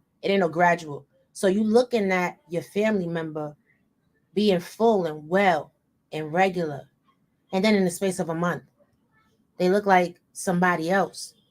They can't eat. You know what it is to watch somebody be hungry and they can't eat? And on top of it, I work in nursing too. So I've literally watched people 87, 90 years old say they want a DNR. They don't want nothing by mouth. They just gonna go gracefully off into the yonder. Watching someone spend the last 2 weeks of their life, okay? They won't eat. They won't drink. The pain that they on, because you could tell by their vitals off the rails. They in massive pain, just dying internally. So I don't think it's narcissism. And surgical interventions can alleviate a ridiculous amount of pain. Now, this is my assumption, and Sharon could tell me if I'm wrong. I think maybe in Sharon's father's case, if they do a surgery on him, it's going to spread. It's going to metastasize through the body. So if you are faced with that type of decision, then it's something else. Shit, if we cut, it's going to spread anyway. So yeah, all we could do is palliative care. But if there's a chance to take the tumor out, then what that means is the rest of the healthy tissue gets to regenerate. But you got people that are dealing with cancer, right? They go through chemotherapy. Chemotherapy is a lot. I got a cousin right now. She's 70 years old. Okay. She too is a breast cancer survivor right now. But she just went through chemotherapy for the past 6 months. I tell y'all ain't been seeing me a lot on social media because of my family. There's been a lot going on. I've been taking care of. My cousin had a chemical burn from underneath her arm all the way down her side after effect of chemotherapy. And that shit took a month to heal. So making these decisions for surgery for your family, it's not an easy one. But any surgery you ever have, especially with cancer, it doesn't matter if you're 12 years old or if you're 100 years old. They always tell you the cancer has a chance of coming back, because once you have those cellular structures inside of your body, they can always come back. They can always reappear somewhere else. If you got breast cancer, they take the tumor out. You can mess around, get pancreatic cancer. You can mess around, get rectal cancer. You can mess around, get, you know what I'm saying, bone cancer, skin cancer. That's just how cancer moves. Once your body's compromised, it's compromised. So, again, that's why when we first started talking about this segment, I said for me personally, I wouldn't trip if there wasn't a conversation to be had. But that's my perspective. But then people want to come and they want to attack and they want to argue because they lack humanity.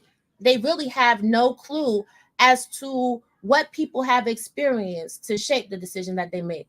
But because it's not a decision that they would make, they get angry and volatile and want to be full of vitriol and fight. But that's not what A.O.C Show is about. It's about having a conversation. And look at that. Me and Sharon haven't been talking to each other, but through this conversation, we was able to mend the bridge because we have a unified and like-minded story that we can lament on and grow from. So many people on the social media suffer from mental illness, yo. They don't know the art of adulting. They don't know that it's okay. You don't have to agree with everything someone else has to say. But you don't have to be a cunty bitch because you don't agree. You could be a grown-ass person and have a fucking conversation. I'm gonna be quiet though, because people be trying it. They be poking the fucking bear. Like that's stupid as shit, yo. Grow up. Grow up. And people be talking that tough shit until they gotta watch their parent die. Talk all of that shit. At 8 years old, I saw my father die. At 8 years old, I kissed my father on the cheek and watched him take his last breath. He cold blue.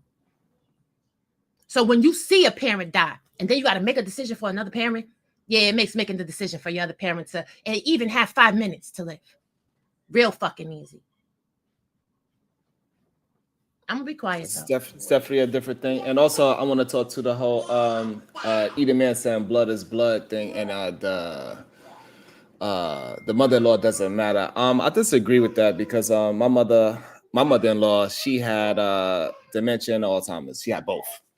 And I watched her dwindle away as well when we first started taking care of her. She was full, healthy, dancing, having a good time, and like that, her body just dwindled away. Her body and her mind. Like it was what Raw B was saying, but now is at the point where she don't even have language anymore. She cannot communicate language at all. She forgot how to communicate. We gotta force her to eat. She forgot how to eat. She forgot how to piss. She forgot how to shit. She forgets everything. She's not even a functioning human being, so to speak, right? Because we gotta actually time. You gotta time when you think that she's gonna go to the bathroom, and while you're doing it, she's fighting you because she think you are trying to hurt her. She think you are somebody that came into the house and trying to rob her. You're raping me. You're raping me. Mom, get off of me. Right? She'll call me all types of crazy things, and she'll come slap me in the back of the head. Bow! You tried to rob me yesterday. What the? And then 2 minutes later, she comes sit right next to me and hug me and say how much she loves me. Like it never happened. She'll go steal food out there. She'll eat 2 seconds ago, go to the refrigerator and steal food and hide it. You do kind of look like a criminal though. That's fine. Well, she also did things like she walked 10 miles away from the house and got lost, and we couldn't find her for 3 days. We actually found her through the Ring, which is pretty dope. Is Ring actually helped us find her? So they actually linked in all houses that had the Ring, and they followed her to where she was at. That's the thing people don't really know about, that they do that kind of stuff. Go ahead. Yeah, so that was really dope. They asked us to use it as a commercial as well. But I went through both sides. I went through the dementia and the Alzheimer's, and also the cancer thing. And he fought it 3 times. This is his 3rd time getting it, and now he's at 4. So it is no fighting it. Even his bones just break. He lift up 5 pounds, he could break a bone. That's how bad it is. So Jesus Christ, man. So for me, like I noticed, so for me living through it and seeing how they are not the same human being, I guess maybe that's why it clouded my lens, because I didn't get the opportunity like how Roy B was able to prolong it in a healthy manner where it could take a trip. Like he could barely even get in a car.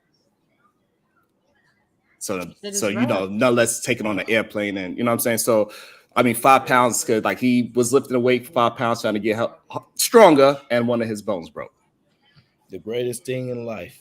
So I guess for me, it's a little bit more warped on the other side, that once it's to that level, you just got to be next to them and hang out. Yeah, but we kind of added our own personal perspective on this, and that's kind of leading towards some of the decision making. That's why we don't really know and also led to me getting a drink too. By the way, thank you.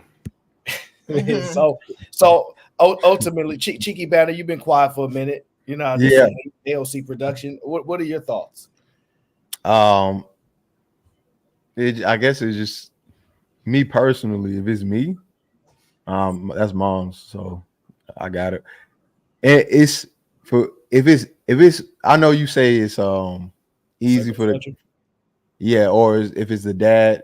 If it's me, is if it's mom's, I gotta get. If it's dad, I gotta get him. Mom's it's the same. Mom's is for sure. Yeah, mom's is good, but dad. Yeah, but I know, like, for me, it's if it's dad or mom, I gotta get him. No, I get it. It's the same for both, but you understand my point that people do view it differently. Oh yeah. I mean, like, that's again, some people.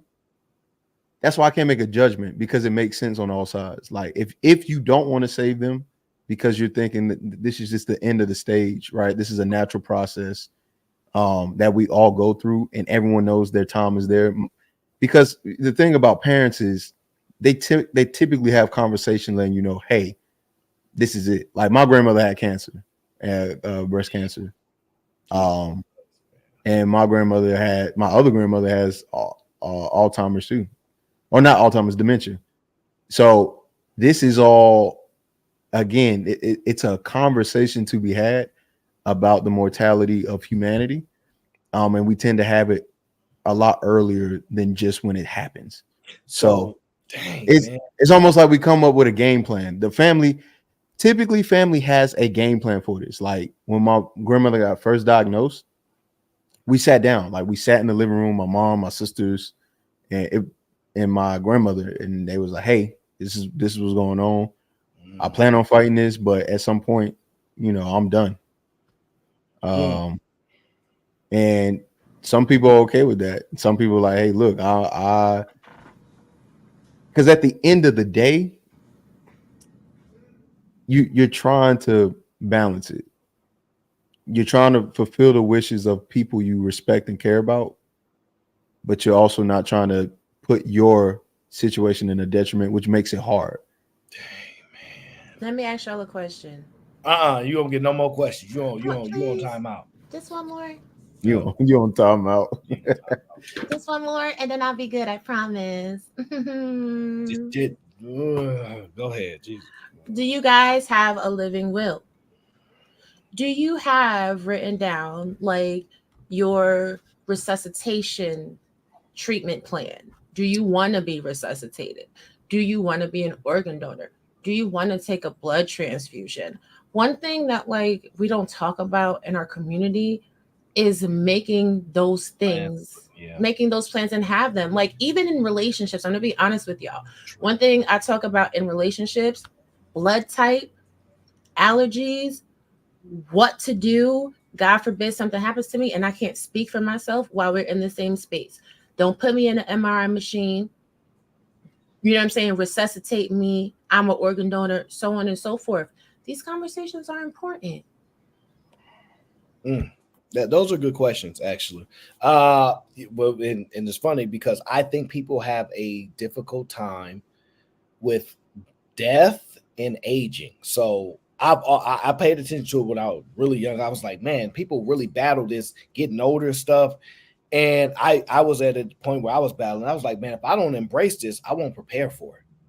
If I don't embrace getting old, if I don't embrace, I'm not going to prepare for this. And I was just seeing too many old people in circumstances that I never want to put myself in. So I made some adjustments. But still, all in all, I think I handle death pretty well.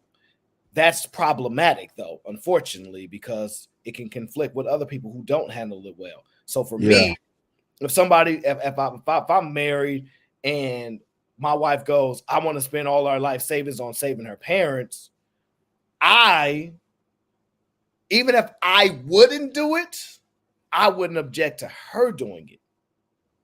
Right. Because it may be so important to her. I'm like, hey, just because I can handle and deal with it, but you probably can't. You see what I'm saying? See, that's the thing, bro. It's full circle. Do you see where it's going? Of course. I know exactly. Compromise. God damn it. Right back where we started. What's the next clip? We got to catch up on the super chats first before we get in trouble. GPG Grid says, so this means the husband gets to determine a financial budget barrier for her to spend on her own parents' health care and well-being as well. So if 10 years from now, a treatment out of budget, then he has the right to say no. Whew. Granville said, kick the vegan. Ouch. Nah, that's old. It's old. Yeah. That's over. I'm just going back through them real quick. GBG says they don't play about Raw B. Raw B's cheating. You using a whole army. Mr. Davidson says, yo, what up, Harrison? What up? Shout out to Shadow Dragon TV. That's my guy. Of course, gifted another membership. I'm gonna turn down the GBG. I'm gonna turn it down. Shout out to Shadow Dragon TV. Zoe says Fantasy had a good point to make, but she chalked her point to attack Raw B. Facts. I don't know. I don't know if that's what happened. I don't know. Yes, it is. No, don't tell us what our experience was. That shit was confusing. Don't do that shit. I will drop out in this shit now. And today, I officially found out Sin 7 loves Cheeky Banter. All right, so that's one. And Yeah, you know what I'm saying? That's she a little toxic. I'm jealous, Okay. man. I'm my brother Laguerre said absolutely not. So Robbie clearly has an advantage over here. Okay. Shout out to the GBG. Bill says kick the vegan again and return thee. Jesus Christ. Okay, they like to play like Granville the yo-yo thing. Grizz says wait till LeBron get him up out of here. That is a basketball reference. look at Sharon is funny, man. Sharon is trying to redeem himself from that beating he got on this panel earlier. Okay, GBG Bill says we set him up. Robbie says leave Fantasy in their back. That was Kiki says I am a member and I love AOC production. That Cheeky is overwhelmingly in charge of productions, the music, the graphic, the art. It is all his brilliance. My brilliance is not highlighted because I don't have any. Okay, Mr. Antonio says life. He not slick. You would dream house. Okay, I agree with my brother. Hold on, you gonna let me read the chat, so you gonna talk through this? Because no, you got it. I'm about to go on mute. Don't even worry. Don't be selfish. Okay, it's narcissistic. Okay, Antonio says life over dream house. I don't even have a dream house because I stopped dreaming about dreaming a long time ago. Okay, I need help. Somebody find me a therapist. Okay, Lauren Mack says, "Where's my emoji?" I don't know. I'm putting you back further to the line because you can't stop doing this every show. Says, "Is this convo? Is this a convo I can troll on? Are we serious? Y'all can troll every dang show because y'all some crazy type of trolls." Aaron, did you like my memes I sent? Some of them was funny, and you got knocked down slots for your emoji list because you was trying to be too funny. Okay, and then Robbie says, "I'm gonna go broke today, baby. Bye bye, baby girl." I say it for you. Let me say it for you so you can hear it in my voice. I'm gonna grow broke today. Bye bye, baby girl. Zaddy said he don't want to see you here. Mm-hmm. Oh Lord. Oh Lord. Oh but no. Lord. God need help. You done there? Yes, sir. Did you have something on that? Go ahead. Yeah. With that situation being done with this, what they did was, personally speaking, if this is between me and old lady, if she got the money by herself, yeah, she can go do whatever she wants. That's her money. I'm perfectly fine with it. But if you got to dip into what's ours, like together, you need to tell me first, like what's going on. Okay, see, I'm in agreement with that. That's what me and Sharon are kind of conflicting on, right? I'm in agreement in the general, and I think me and Fantasy, we all in 99% of situations. I think either man is super robot guy. He's like, this happens in this order, and whatever. In certain situations, it's like if you're not going to stop the situation from progressing, why do you feel this strong desire to be like, no, that need to be discussed? If it wasn't going to change anything because you were in agreement with it, why is that need to be like spoken about in this particular circumstance? I understand in most circumstances, but in certain particular ones when you don't even disagree and it's going to be the same action, why that strong tie was what I'm like, why? That part I didn't understand. Control. They want to be considered again, man. It's consider. I don't think that. I really don't care about the consideration. I just need to know the move. I need to know the move. Yeah. So I don't care if it's before or after. I need to know the move. Yeah. Don't have me going to the bank thinking that there's because money you gotta go. You gotta go to the bank. You gotta go to the bank. So yo, I'm going to the bank. Not just go pay, not just go to the bank or draw down, pay for it. It's all settled and then come and tell me no. Yo, I gotta go to the bank. My mother's done. If She needs man, this hurt. one more time that we don't understand. We don't have comprehension problems right now. Okay, it's not that we don't understand. Okay, why you keep Because saying I know there's situations. I know there's situations like, take for instance, like what happened to me. It has to be done. It has to be done right there. So I can get that.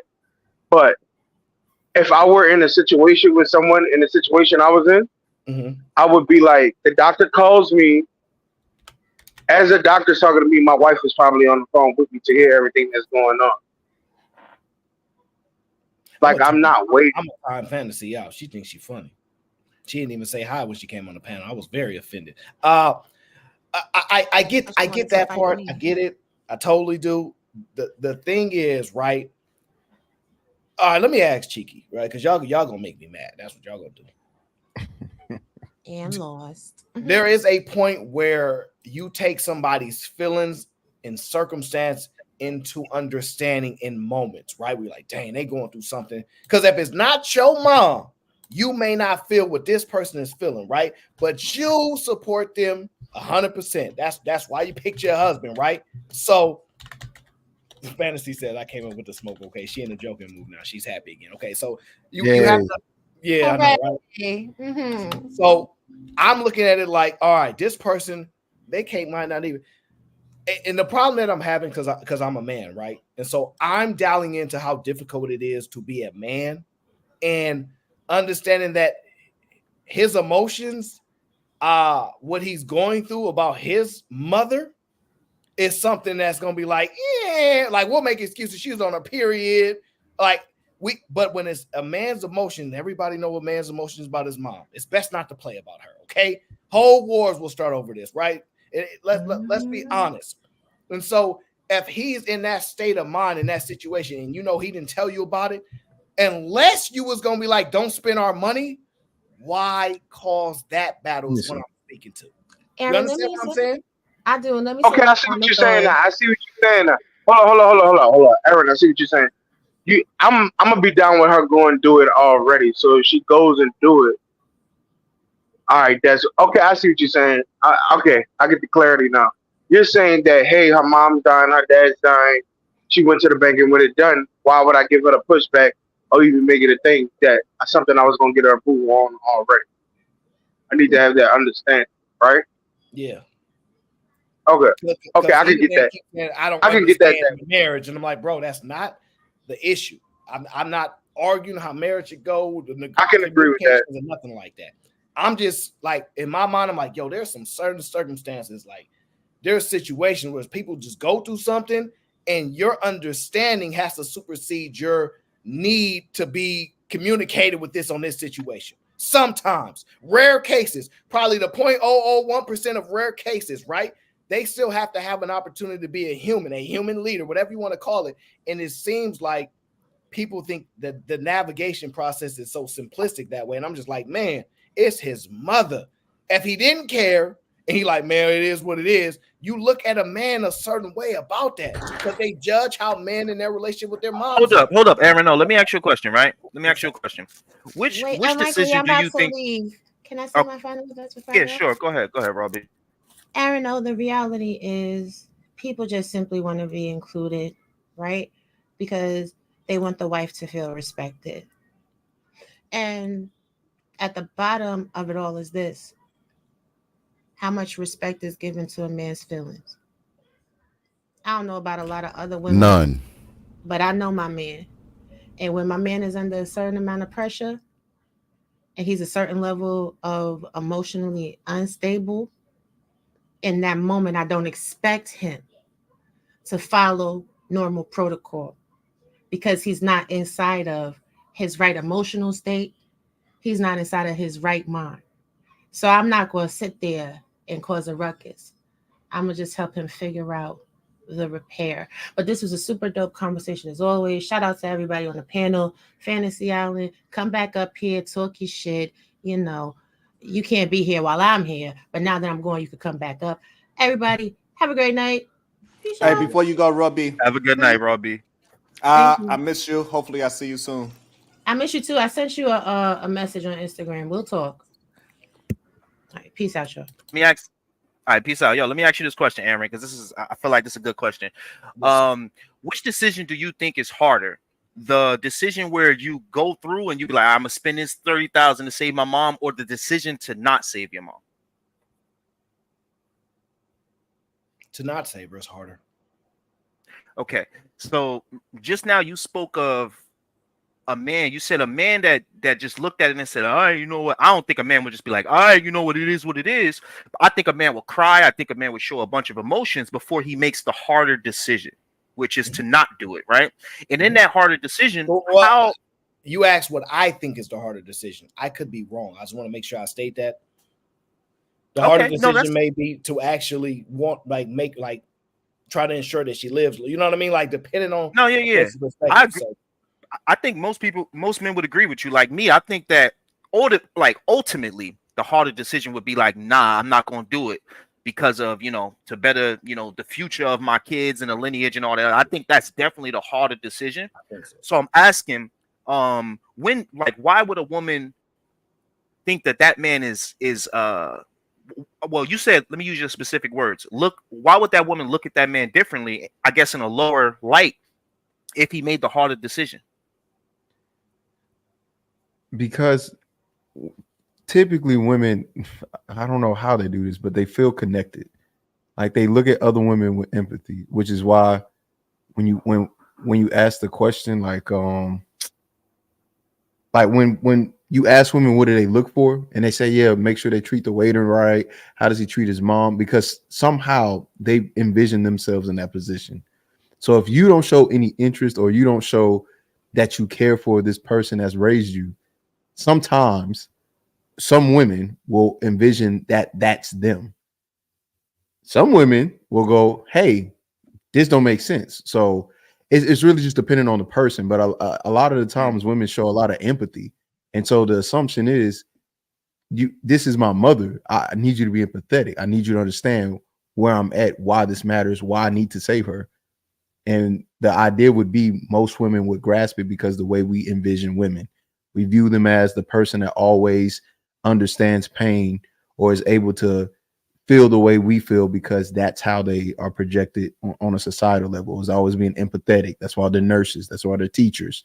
That's why they're nurturers. So when you don't see that from women, it's sometimes it's like, what's happening? But that's kind of how it works. I'm gonna let Sean go ahead and jump in. I know he just hopped on. What's up, y'all? Y'all can hear me? Yeah, we can hear you. Man, I ain't gonna lie. I changed my opinion like 5 times already. y'all all make some good points. So I'm like, damn, I don't know, man. I'm not stuck to this, but I mean, I think there are some things, like say for instance, right? This sounds very reductive. So for me, like if I'm going somewhere and I'm leaving out the crib, I just tell my girl, yeah, I'm out. You know what I'm saying? Like, oh, I'm about to go, whatever. It's not that she makes me do it. I'm just saying it. I'm just telling you. I'm not asking your permission or nothing like that. So I think there are some things that's like, I'm just gonna tell you. I'm gonna do it regardless. You know what I'm saying? But I'm just gonna tell you. So I think I could see somebody saying that this is one of those things. Also, I would prefer to be told, because I may have another way to get it paid for. So I would just prefer to be consulted. I mean, because depending on how much the shit costs, it may make more sense to just get a loan against our assets instead of just using the money. So there may be a smarter way to do it. You know what I'm saying? I can see that. Obviously, I get to start to projecting a little bit, not my personal projection, but well, what if she was going to deny me the money because he knows his wife? like, you know what I'm saying? So he's like, I ain't telling her nothing. By the time she find out, mom's made it through or whatever the case is, and I deal with the consequences later. Then, you know what I'm saying? Because she might have ability to block him in that moment. You see what I'm saying? Like, if I tell her now, she blocked me, moms can't get this money. If I tell her after, she hate my guts, but mom get this money. like that could be circumstance as well. You see what I'm saying? So that's a possibility of what occurred. I'm obviously just assuming that these are things could happen. But the way I look at it, because either man said this is not grounds for divorce. You know what I'm saying? I'm like, then why even harp on it right now if you're not going to divorce? Because in my opinion, it has to be grounds for divorce or be quiet. That's because you come to me, why'd you spend all our money without telling me on your mom? Divorce. Like you see what I'm saying? It's like you even have the audacity to want to argue about this or even present it after you see what I'm going through, wherever the case is. You must obviously want a divorce, or this is the moment where you go, I ain't gonna have this conversation with him because I'm glad that he did what he had to do for his mom. I mean, look, money's gone, but I ain't tripping right now because that's what's the most important. And I know me bringing this up to him is going to cause way more issues and make it look like I don't care about what he feeling, what he think in this moment. That supersedes my own feelings. I'm just throwing hypotheticals. I'm not saying this is my position. I'm just throwing these thoughts out there. Now, feel free to attack them as you guys normally do, because it's me, this AOC production. So that's what comes with it. And, you know, this not necessarily a point that it's mine, but I will step on you. I'm joking, guys. Relax. You guys got to lay up, okay? Either man is back because I said something about marriage, and he's going to put me in my place. Go ahead. Either great. Go ahead. Put me in my place. Go ahead. You look great. See, I think what we look at, what I heard you say, and I could have been wrong. If it's not something of divorce, we shouldn't talk about it at all. And the whole point that I'm trying to help you understand is it's levels in marriage. And just because I have a problem doesn't mean I can't bring it up just because it doesn't lead to divorce. See, this idea that I'm supposed to be able to live life inside of my marriage tells us that we can actually discuss issues that's not just divorce issues. I get that point, and I'm in agreement with you. I listen to your perspective on it because I think most times you're right about these scenarios. In this particular situation, this one in particular, right? We're only breaking down this particular one. We obviously all agree this is not normal circumstances. We all can be agreeing on that, right? She is bringing this up. We all interpreted she is very angry about him spending this money, and she didn't want this money spent. That is what we're discussing now with the information that we know, E. And that's why I'm saying, if you not about to divorce him, why do you want to do all this? Do you understand the reason now? Because she just want to be heard. Listen, obviously she felt like hold on. I really brought the whole situation up is because she felt like her husband wasn't hearing her, so she wrote it into other men because she was literally trying to be heard on her perspectives to see if she was off. It's why does like it matter what other men think outside of your husband? Now you going against things you believe. But I'm not telling you that she needs some. She needs some. I'm not saying that she was right, but what she said is she feels that she's not heard in her marriage. So what she's doing is she said, I'm trying to be heard by any and anybody. I'm not saying that it's right, but that was her whole reason of reaching out to the show. Okay. It's to be heard. I get that part. If you interpret she wants to be heard, I can interpret that. Fine. She want to be heard. But clearly there was a conversation. She know the money gone. It's not like, unless you believe she like, I found out the money gone. Should I bring it up to my husband? Should I not say nothing? Let me ask the radio people. Maybe you believe that's what occurred. And that's why I'm saying, if that's the case, and she found out her husband took the money and they ain't had no conversation about it. He don't know that she know, and she trying to decide whether she should broach the situation. Now where we go from here? You see what I'm saying? I think she get her grievance out. She get out her feelings and she move on. But just because she's gonna move on and stay with her husband doesn't mean that she couldn't voice her opinion. She just voiced her opinion. Your opinion is I wouldn't have spent that money to save your mom. What you think he gonna interpret that as? How does he go forward now? See, that's the point. She told the radio station, not him. See, the thing is, sometimes you gotta go tell somebody else. Hello, listen. Sometimes you just might gotta go talk to a therapist, and you might gotta get something off your chest. She got it off her chest, and now she need to go on with her marriage. Let me try this again. You willing to do something you never do. You never spend money behind my back. We always have conversations. Now you do something you never do. Hey, look, I wish your mom would have died so we keep this money. But I'm only telling you to get my feelings out because we should have discussed this. But since you already did it, let's just stay married. How you feel about that?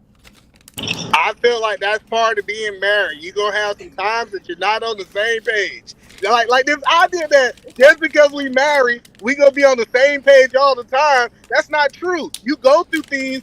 Life happened in marriage too. And so the only point that I'm making is she went through something she didn't agree with. She voiced her opinion. Guess what? She should have, if she told her husband this, he said, hey, going forward, I might need to communicate. They fix the problem and they move forward. I don't understand why we making this so hard. Cheeky Banter. Because they tired of hearing my voice. It's obviously something's wrong with what I'm saying. Go ahead. Do you have another clip? Because I don't. If not, man, we're going to call it a day. We've been up here almost 4 hours. It's been a good conversation. Let's talk about that first clip. I want to talk about that first clip. Okay, is that why you came up here, Z? All right, go ahead. We'll talk about that first clip so either man get it off his chest. Let's talk about that first clip. Well, play it for the rest of us. Yeah, play it for the rest of everybody so they know. I don't have that one. I think you talk about the first. Wait, you talk about the first clip that I played or the one attached? Are you talking about the show? Are you talking about in the very beginning of the show? The one with the stay-at-home woman said that her husband should get up and deal with them kids. Okay, now you want me to play that? Yeah, I just want to play it just so we can talk about it because I'm curious to know what Sean say. Okay, I'm gonna pull it up. Okay. Y'all got Cheeky Banter mad. See, because he see how ruthless and heartless a lot of y'all are about this money. But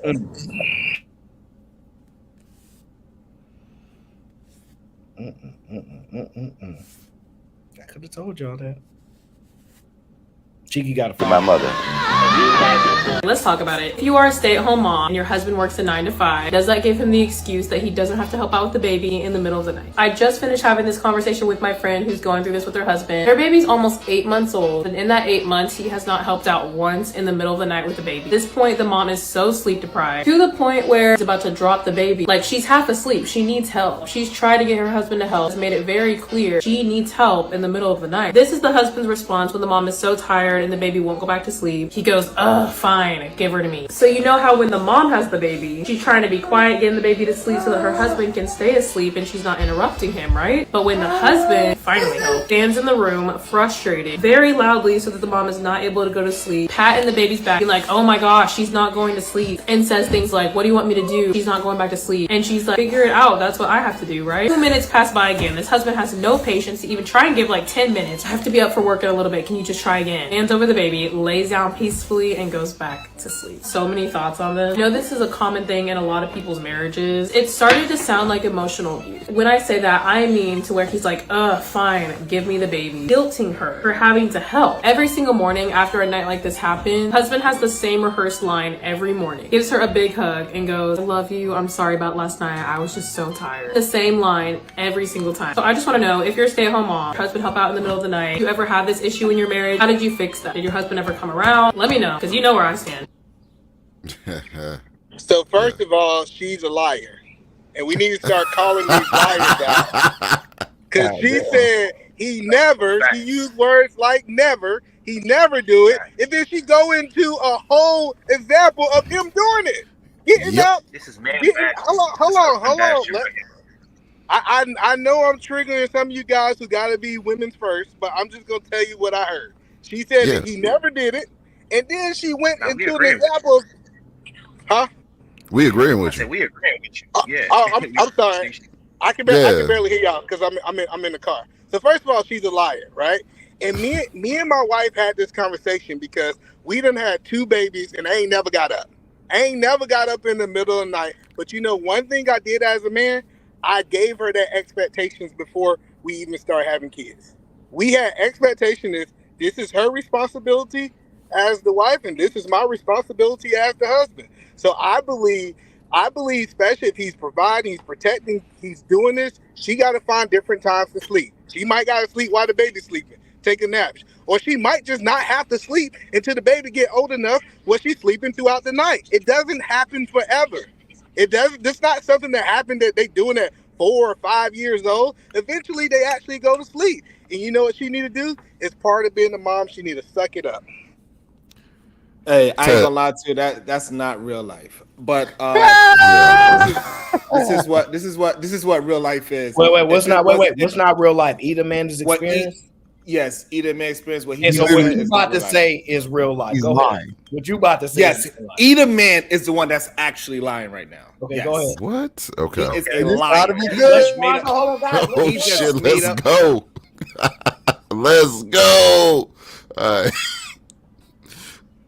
He cabbed up and everything. Shook his head. Man did the tiger move.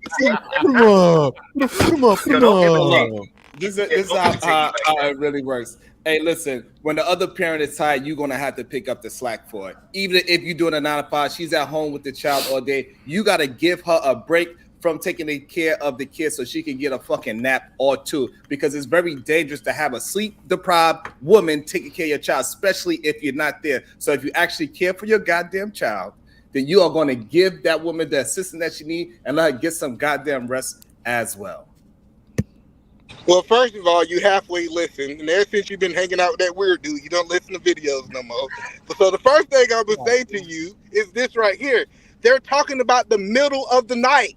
They're not talking about after he get off work at 5 o'clock and letting her take a nap. She literally talked about in the middle of the night, them actually working out. And it's crazy. It's unrealistic. Obviously, either man Williams live an unrealistic life. Maybe y'all guys just can't live my life and stand in my shoes. That's why y'all say that everything I do is unrealistic. No, it needs. Who's driving right now? Hold on. I got you. Driving? The whole point that I'm saying, my wife driving so I can cook you. If you want, that's what I'm saying. Okay. Unrealistic. I'm driving every goddamn way. So the whole point that I'm saying is, if a man give that expectation that this is the life that she's gonna have to lose, hold on, listen. If a man give that expectation that this is the life that she's gonna have to use or live, she have a choice. Do I want to get up at night with the baby, or do I want to go get a man who's gonna do 50-50 and make me have to pay half of these bills? So you need to ask that question: which type of man you want? And if you want a man that you got to go pay bills with, he'll get up in the middle of the night and he'll wash some dishes. Look at God. Why do y'all set the scale so? Go ahead. So here's the thing. So if your woman is so tired that she cannot take it, you got to give your woman a break. That means that you are overexerting your goddamn woman. I don't give a fuck what you're saying. I raised plenty of children while working, while the other person wasn't working. And guess what? It still was times when I was like, hey, I got it. I woke up at 3 a.m. Take your ass to sleep because I'm about to leave in 2 hours. You need some rest because I'm not going to be here to fucking help you. So therefore, take a goddamn nap. It's okay. Sleep while I take care of my child as well. I don't see what's the problem. I'm not saying that you do it every single night, but if you notice that your woman is fucking falling over the floor and now it is a danger to your own fucking child because she is sleep deprived. You need a new woman. Then sir. No, she needs a new husband. No, you need a new woman. Hold on. You know the crazy part about it? Single mamas do this y'all all really the time. Doing this Hold on. Oh No. Single mamas do this all the time. When they ain't got no help, you know what they do? They figure it out. They make sure that their kids is taken care of. Now, all of a sudden that she got a husband, now it's a problem for her to do what she's doing. I say this, yes, she needs to sleep, but what we're talking about is 6 to 12 months. After 6 to 12 months, you know what happened? The kids start sleeping throughout the night. I think it's a little problem, and it's a little part of time that we try to say that it's a big time, and you need to start waking up in the middle of the night because she can't do her job. Yo, to say only 6 to 12 months, the kid will start sleeping is cat. Like that's so. He's not realistic. He's not being realistic at all. 2 years then. Just say it's 2 years. All right, the problem is that it's not realistic. What he's saying is not factual. It's not real life. He just told you he did it, and he's a liar. Either man, you calling either man Williams a liar? Yes, the thing that he's talking about, he is lying. Hold on. Obviously, this nigga know me, so let the woman tell you. Maybe you'll believe it. I will allow her to tell me. Listen. So I'm gonna okay. let her talk. Let me. I'm gonna let her talk. But since I know it's hard for you to listen to me, thank you. You've been Let her hanging out talk with them weird dudes. So let her tell it. So are you saying that either man never helped you and gave you a chance to take a nap?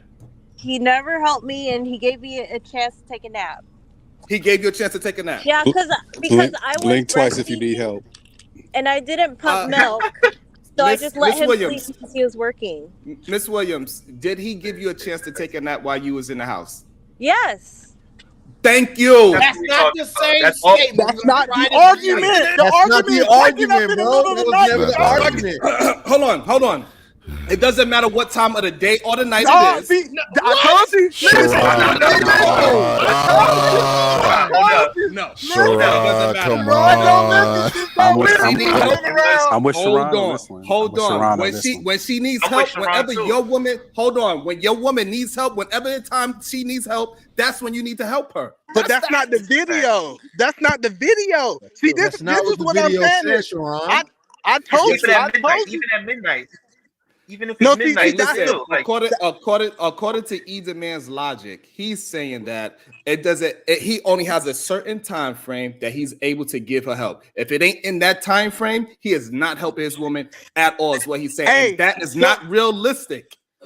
So what happens is, hold on, no, listen, I told you, I don't know what happened, but I told you ever since he started hanging around with certain people, he don't even listen to videos no more. He just proved that he didn't even listen to the video that was played. She talked about the middle of the night. This whole argument was about him waking up in the middle of the night. She didn't say when he get off at 5 o'clock, he don't let his wife take naps. He literally just didn't listen. And that is sad, Sharon. Sharon, I was so good on your takes, and your takes just getting worse and worse, my brother. You kind of cherry picked it though. Either way, effectively you're still helping. Whether you spell her in the middle of the day or at night, you still helping. By you spelling her in the middle of the day, it gives her a chance to be up at night. Hold on, let Cheeky. Don't change it. Let them have midnight. Let them have midnight. Don't change it. Even at midnight, you ain't gotta let them have nothing. It's literally what the video is. Hold on. No, I agree with y'all. Play the video again for the people in the back of the classroom. I'm gonna play the video one more time because Lee, I know you pay attention, bro. But listen to the video. Listen to what the woman says. Okay, listen carefully. So that her husband help. Tina, and I did no more to Tina than I would want somebody to do to my mother. Let's talk about it. If you are a stay-at-home mom and your husband works a 9 to 5, does that give him the excuse that he doesn't have to help out with the baby in the middle of the night? I just finished having this conversation with my friend. Did we hear that? She's the stay-at-home mom. It's not house husband. Oh, she's the stay. I'm trying to make sure Sharon gets this because I don't know what he. To me, it's crazy. He's a 9 to 5. He's not even doing no extra hours. He's working 9 to 5. He does. It's working. Hold on. So if we going by the field, what she said is 9 to 5. Okay, but did you see that they talking about the middle of the night? Hello, you got to acknowledge Cheeky question. Are they talking about the middle of the night? Okay, all right, go ahead. Wait, so we're all on the same page. She says she's a stay-at-home mother, which means he's the only one bringing home any income at all. And that she still thinks that the only person bringing any income in the house needs to be up in the middle of the night. What happens at nighttime is sleep for him to prepare for the next day. She's going through this with her husband. Her baby's almost 8 months old, and in that 8 months, he has not helped out once in the middle of the night with the baby. At this point, the mom is so sleep deprived to the point she is so sleep deprived. It is a problem. That means it's something he is not helping. I don't know what part that y'all Did she say he's not helping? She needs a sister wife. Then she need to get another woman to come in. Hold on. If the woman, I agree, Aaron. If the woman is sleep deprived, yeah, I agree too, Aaron. So that means if she is sleep deprived, that means that even when he get home at 6 p.m., say he takes an hour to get home, he gets home at 6 p.m. He is not giving her the time to go and take a nap. So therefore, now in the middle of the night, now it's 8 months down the line. That's her inability to manage her own time in life. Exactly, Sharon. Unless the baby is up all day and ain't sleeping at all, I don't want to hear this. Because if you're tired, here's the problem. Listen to the point first. If you're tired and the baby falls asleep, you so sleep deprived, you're gonna fall out. So how are you not managing that? Sound like she got a boyfriend. That's what it sounds like to me. All right, so look, I'm gonna tell you like this. I had a child that didn't sleep, so I know this first. Now you about to lie. 8 months. Hold on, wait. Go ahead, man. Wait, guys. Y'all are not listening. Sharon, you had a child that didn't sleep at all for 8 months? That little girl did not sleep. I didn't ask that question. You had a child that for how many days are 365? So wait, I'm doing the wrong math. So 30 days times 8. So you're what I'm telling saying me is this: consecutively out of 24 hours, right? Normally, babies sleep about like 12 to 16 hours from the first 8 months. That's how long they sleep throughout the day. My child slept about like 4 to 6. She was always up. She was always eating. She was always doing something. So she slept 6 hours. Both of us. So me and my wife were both sleep deprived. So what I'm saying is, were you the main provider in the house? What were you the main provider in the house? What I'm saying is this: if he is just doing a 9 to 5, and that woman is still sleep deprived, that means that he is not helping at all. No, it does not. It absolutely means that. You're adding things that are not there. Did she say that? So how is she sleep deprived? That's the point we're trying to figure out. If it's regardless of if she's sleep deprived or not, do you think that is fair for the only person? Because bringing in the money. So yes. So if wait. You was frozen. You was frozen. I apologize. You was frozen. All right. Do you think it's fair for the only person that is waking up in the morning to work to have to take care of a child in the middle of the night? When the other person don't got I didn't say wait. I didn't say right. Fair. Go ahead. Go, Sharon. He is not the only one working. The problem is y'all don't think a stay-at-home. What? You don't think that a stay-at-home mother is working. If she is sleep deprived, that means she's not sleeping. That means that when he come home, he is not helping. She said he doesn't help at all for the first 8 months. This is what she said. This is what the young lady said. He doesn't help at all. So that means and then she turned around and lied. Because he working. Remember, Sharon, you said she lied in the beginning. Shit, it's too many of y'all fucking talking to me at once. I'm trying to attack each point. So she did not lie because she said finally he got up and he complained about taking care of the child. He finally just he got nagged so much that he finally did it. That's not. So what does never mean? Never means that he doesn't do it. All right, that's what it means. Then he did it. So that means never doesn't exist anymore, correct? No, you just trying to prove a point. What never? No, that's a realistic question. If I nigga, say, what the fuck? Y'all niggas, hold on, wait. Hold on. Y'all cannot be literal in every fucking word because when she said he never does it, I nagged him. Come on, let's act like we're having a conversation. Right, like Sharon, they've been. That's a little disingenuous on their behalf. I get it. Yeah, when she's saying never, we shouldn't take it literally. What she means is he is not doing his part in her eyes enough. All right, let's not be the technicality crew. Okay, well, no, Sharon. That's why I'm saying what he's saying is not realistic, Cheeky. That's why I'm saying it. Okay. So Sharon, I'm listening to you, and I'm having a good faith conversation. Let's do it. Is it fair that the only person bringing income into the household and has to wake up in the morning to have to take care of an infant in the middle of the night. Yes, it's fair.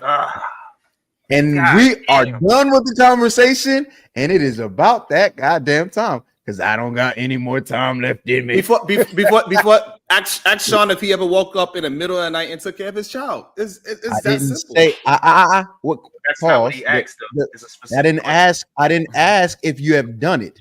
The point is, if this person is a stay-at-home mom, which means their entire day consists of being in the house, it's asking somebody who has to commute back and forth to make the only income in the house to do that in the middle of the night. I think the answer for you, Sean, my answer is it's not fair, but sometimes it's necessary. But it's not fair, like because you said like have to, like being required.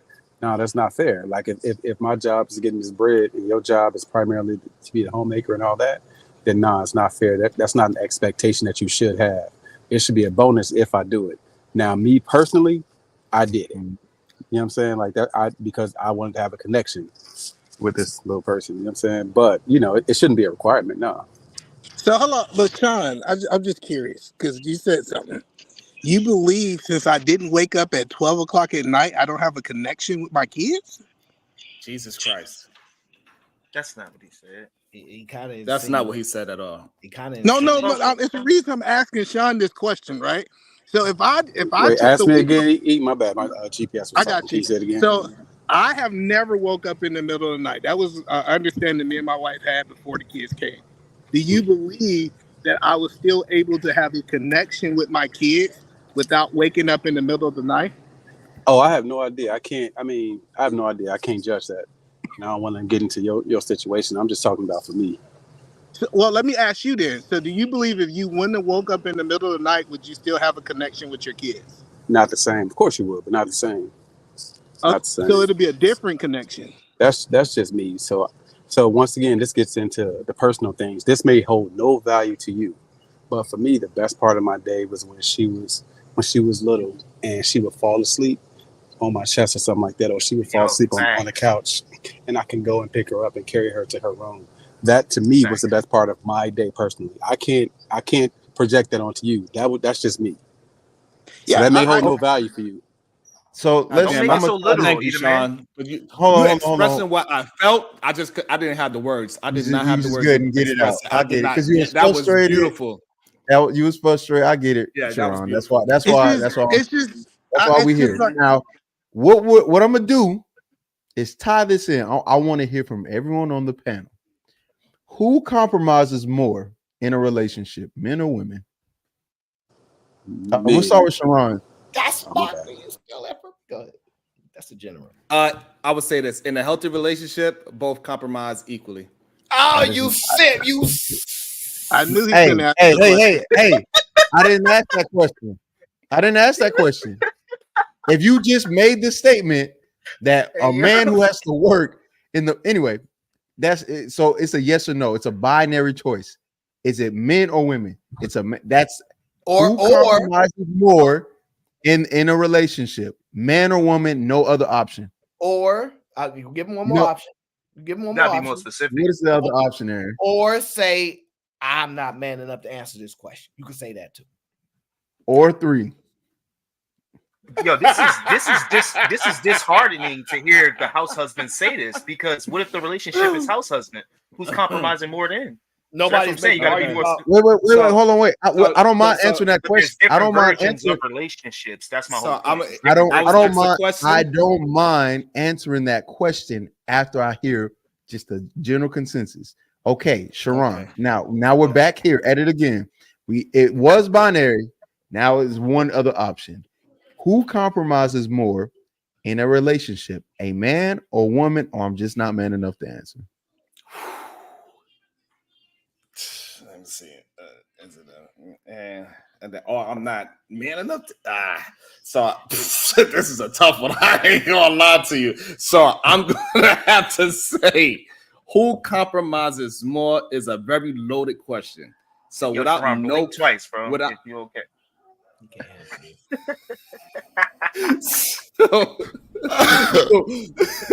Without you no know what's context. bad, Sherrod? You know what's bad? Granville ain't here with no bread right now to save your ass from this shit. So, hey, look, everybody. Matter of fact, everybody wait go for on a mute. super chat. If you're not on the big screen, don't talk. All right. So, without any context to it at all, since I'm a man, I'm going to say a man without context. All right. Next up, we're gonna have Either Man Williams. I believe that men compromise way more than women in a relationship.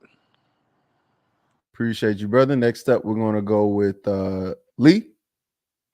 I believe men compromise more in a relationship. All right. Next up, we're going to go with Omni. Men, by far, it's not even close. All right. Next up, we're going to go with Sean Antonio. It's absolutely yes. Next up, we got Aaron. Wow, I was typing in the chat telling the ladies don't let the men get away with this. Who compromises more in relationships? I'm gonna say something that y'all ain't gonna expect me to say, and I know I shouldn't say it. I'm gonna say it. And guys, y'all not gonna believe this, especially coming from me. The person that compromises the most in a relationship is men. I was about to say, bro, don't do this, bro. Look, at the end of the day, we all know men compromise the most. We just heard men on this panel say, I work and am the sole provider of finances. And I think it's unfair from Sean Antonio and fair from Sharon Bracey that my wife, who main job or her only job at the moment is to be a caretaker and a homemaker, it's okay for her to ask me in the middle of the night to do this thing that she is literally designed and made for, and I put her in the position to do. That means we have compromised quite a few. This is the end of the show. Ladies and gentlemen, we appreciate you for watching AOC. Let's see. Hit the like button.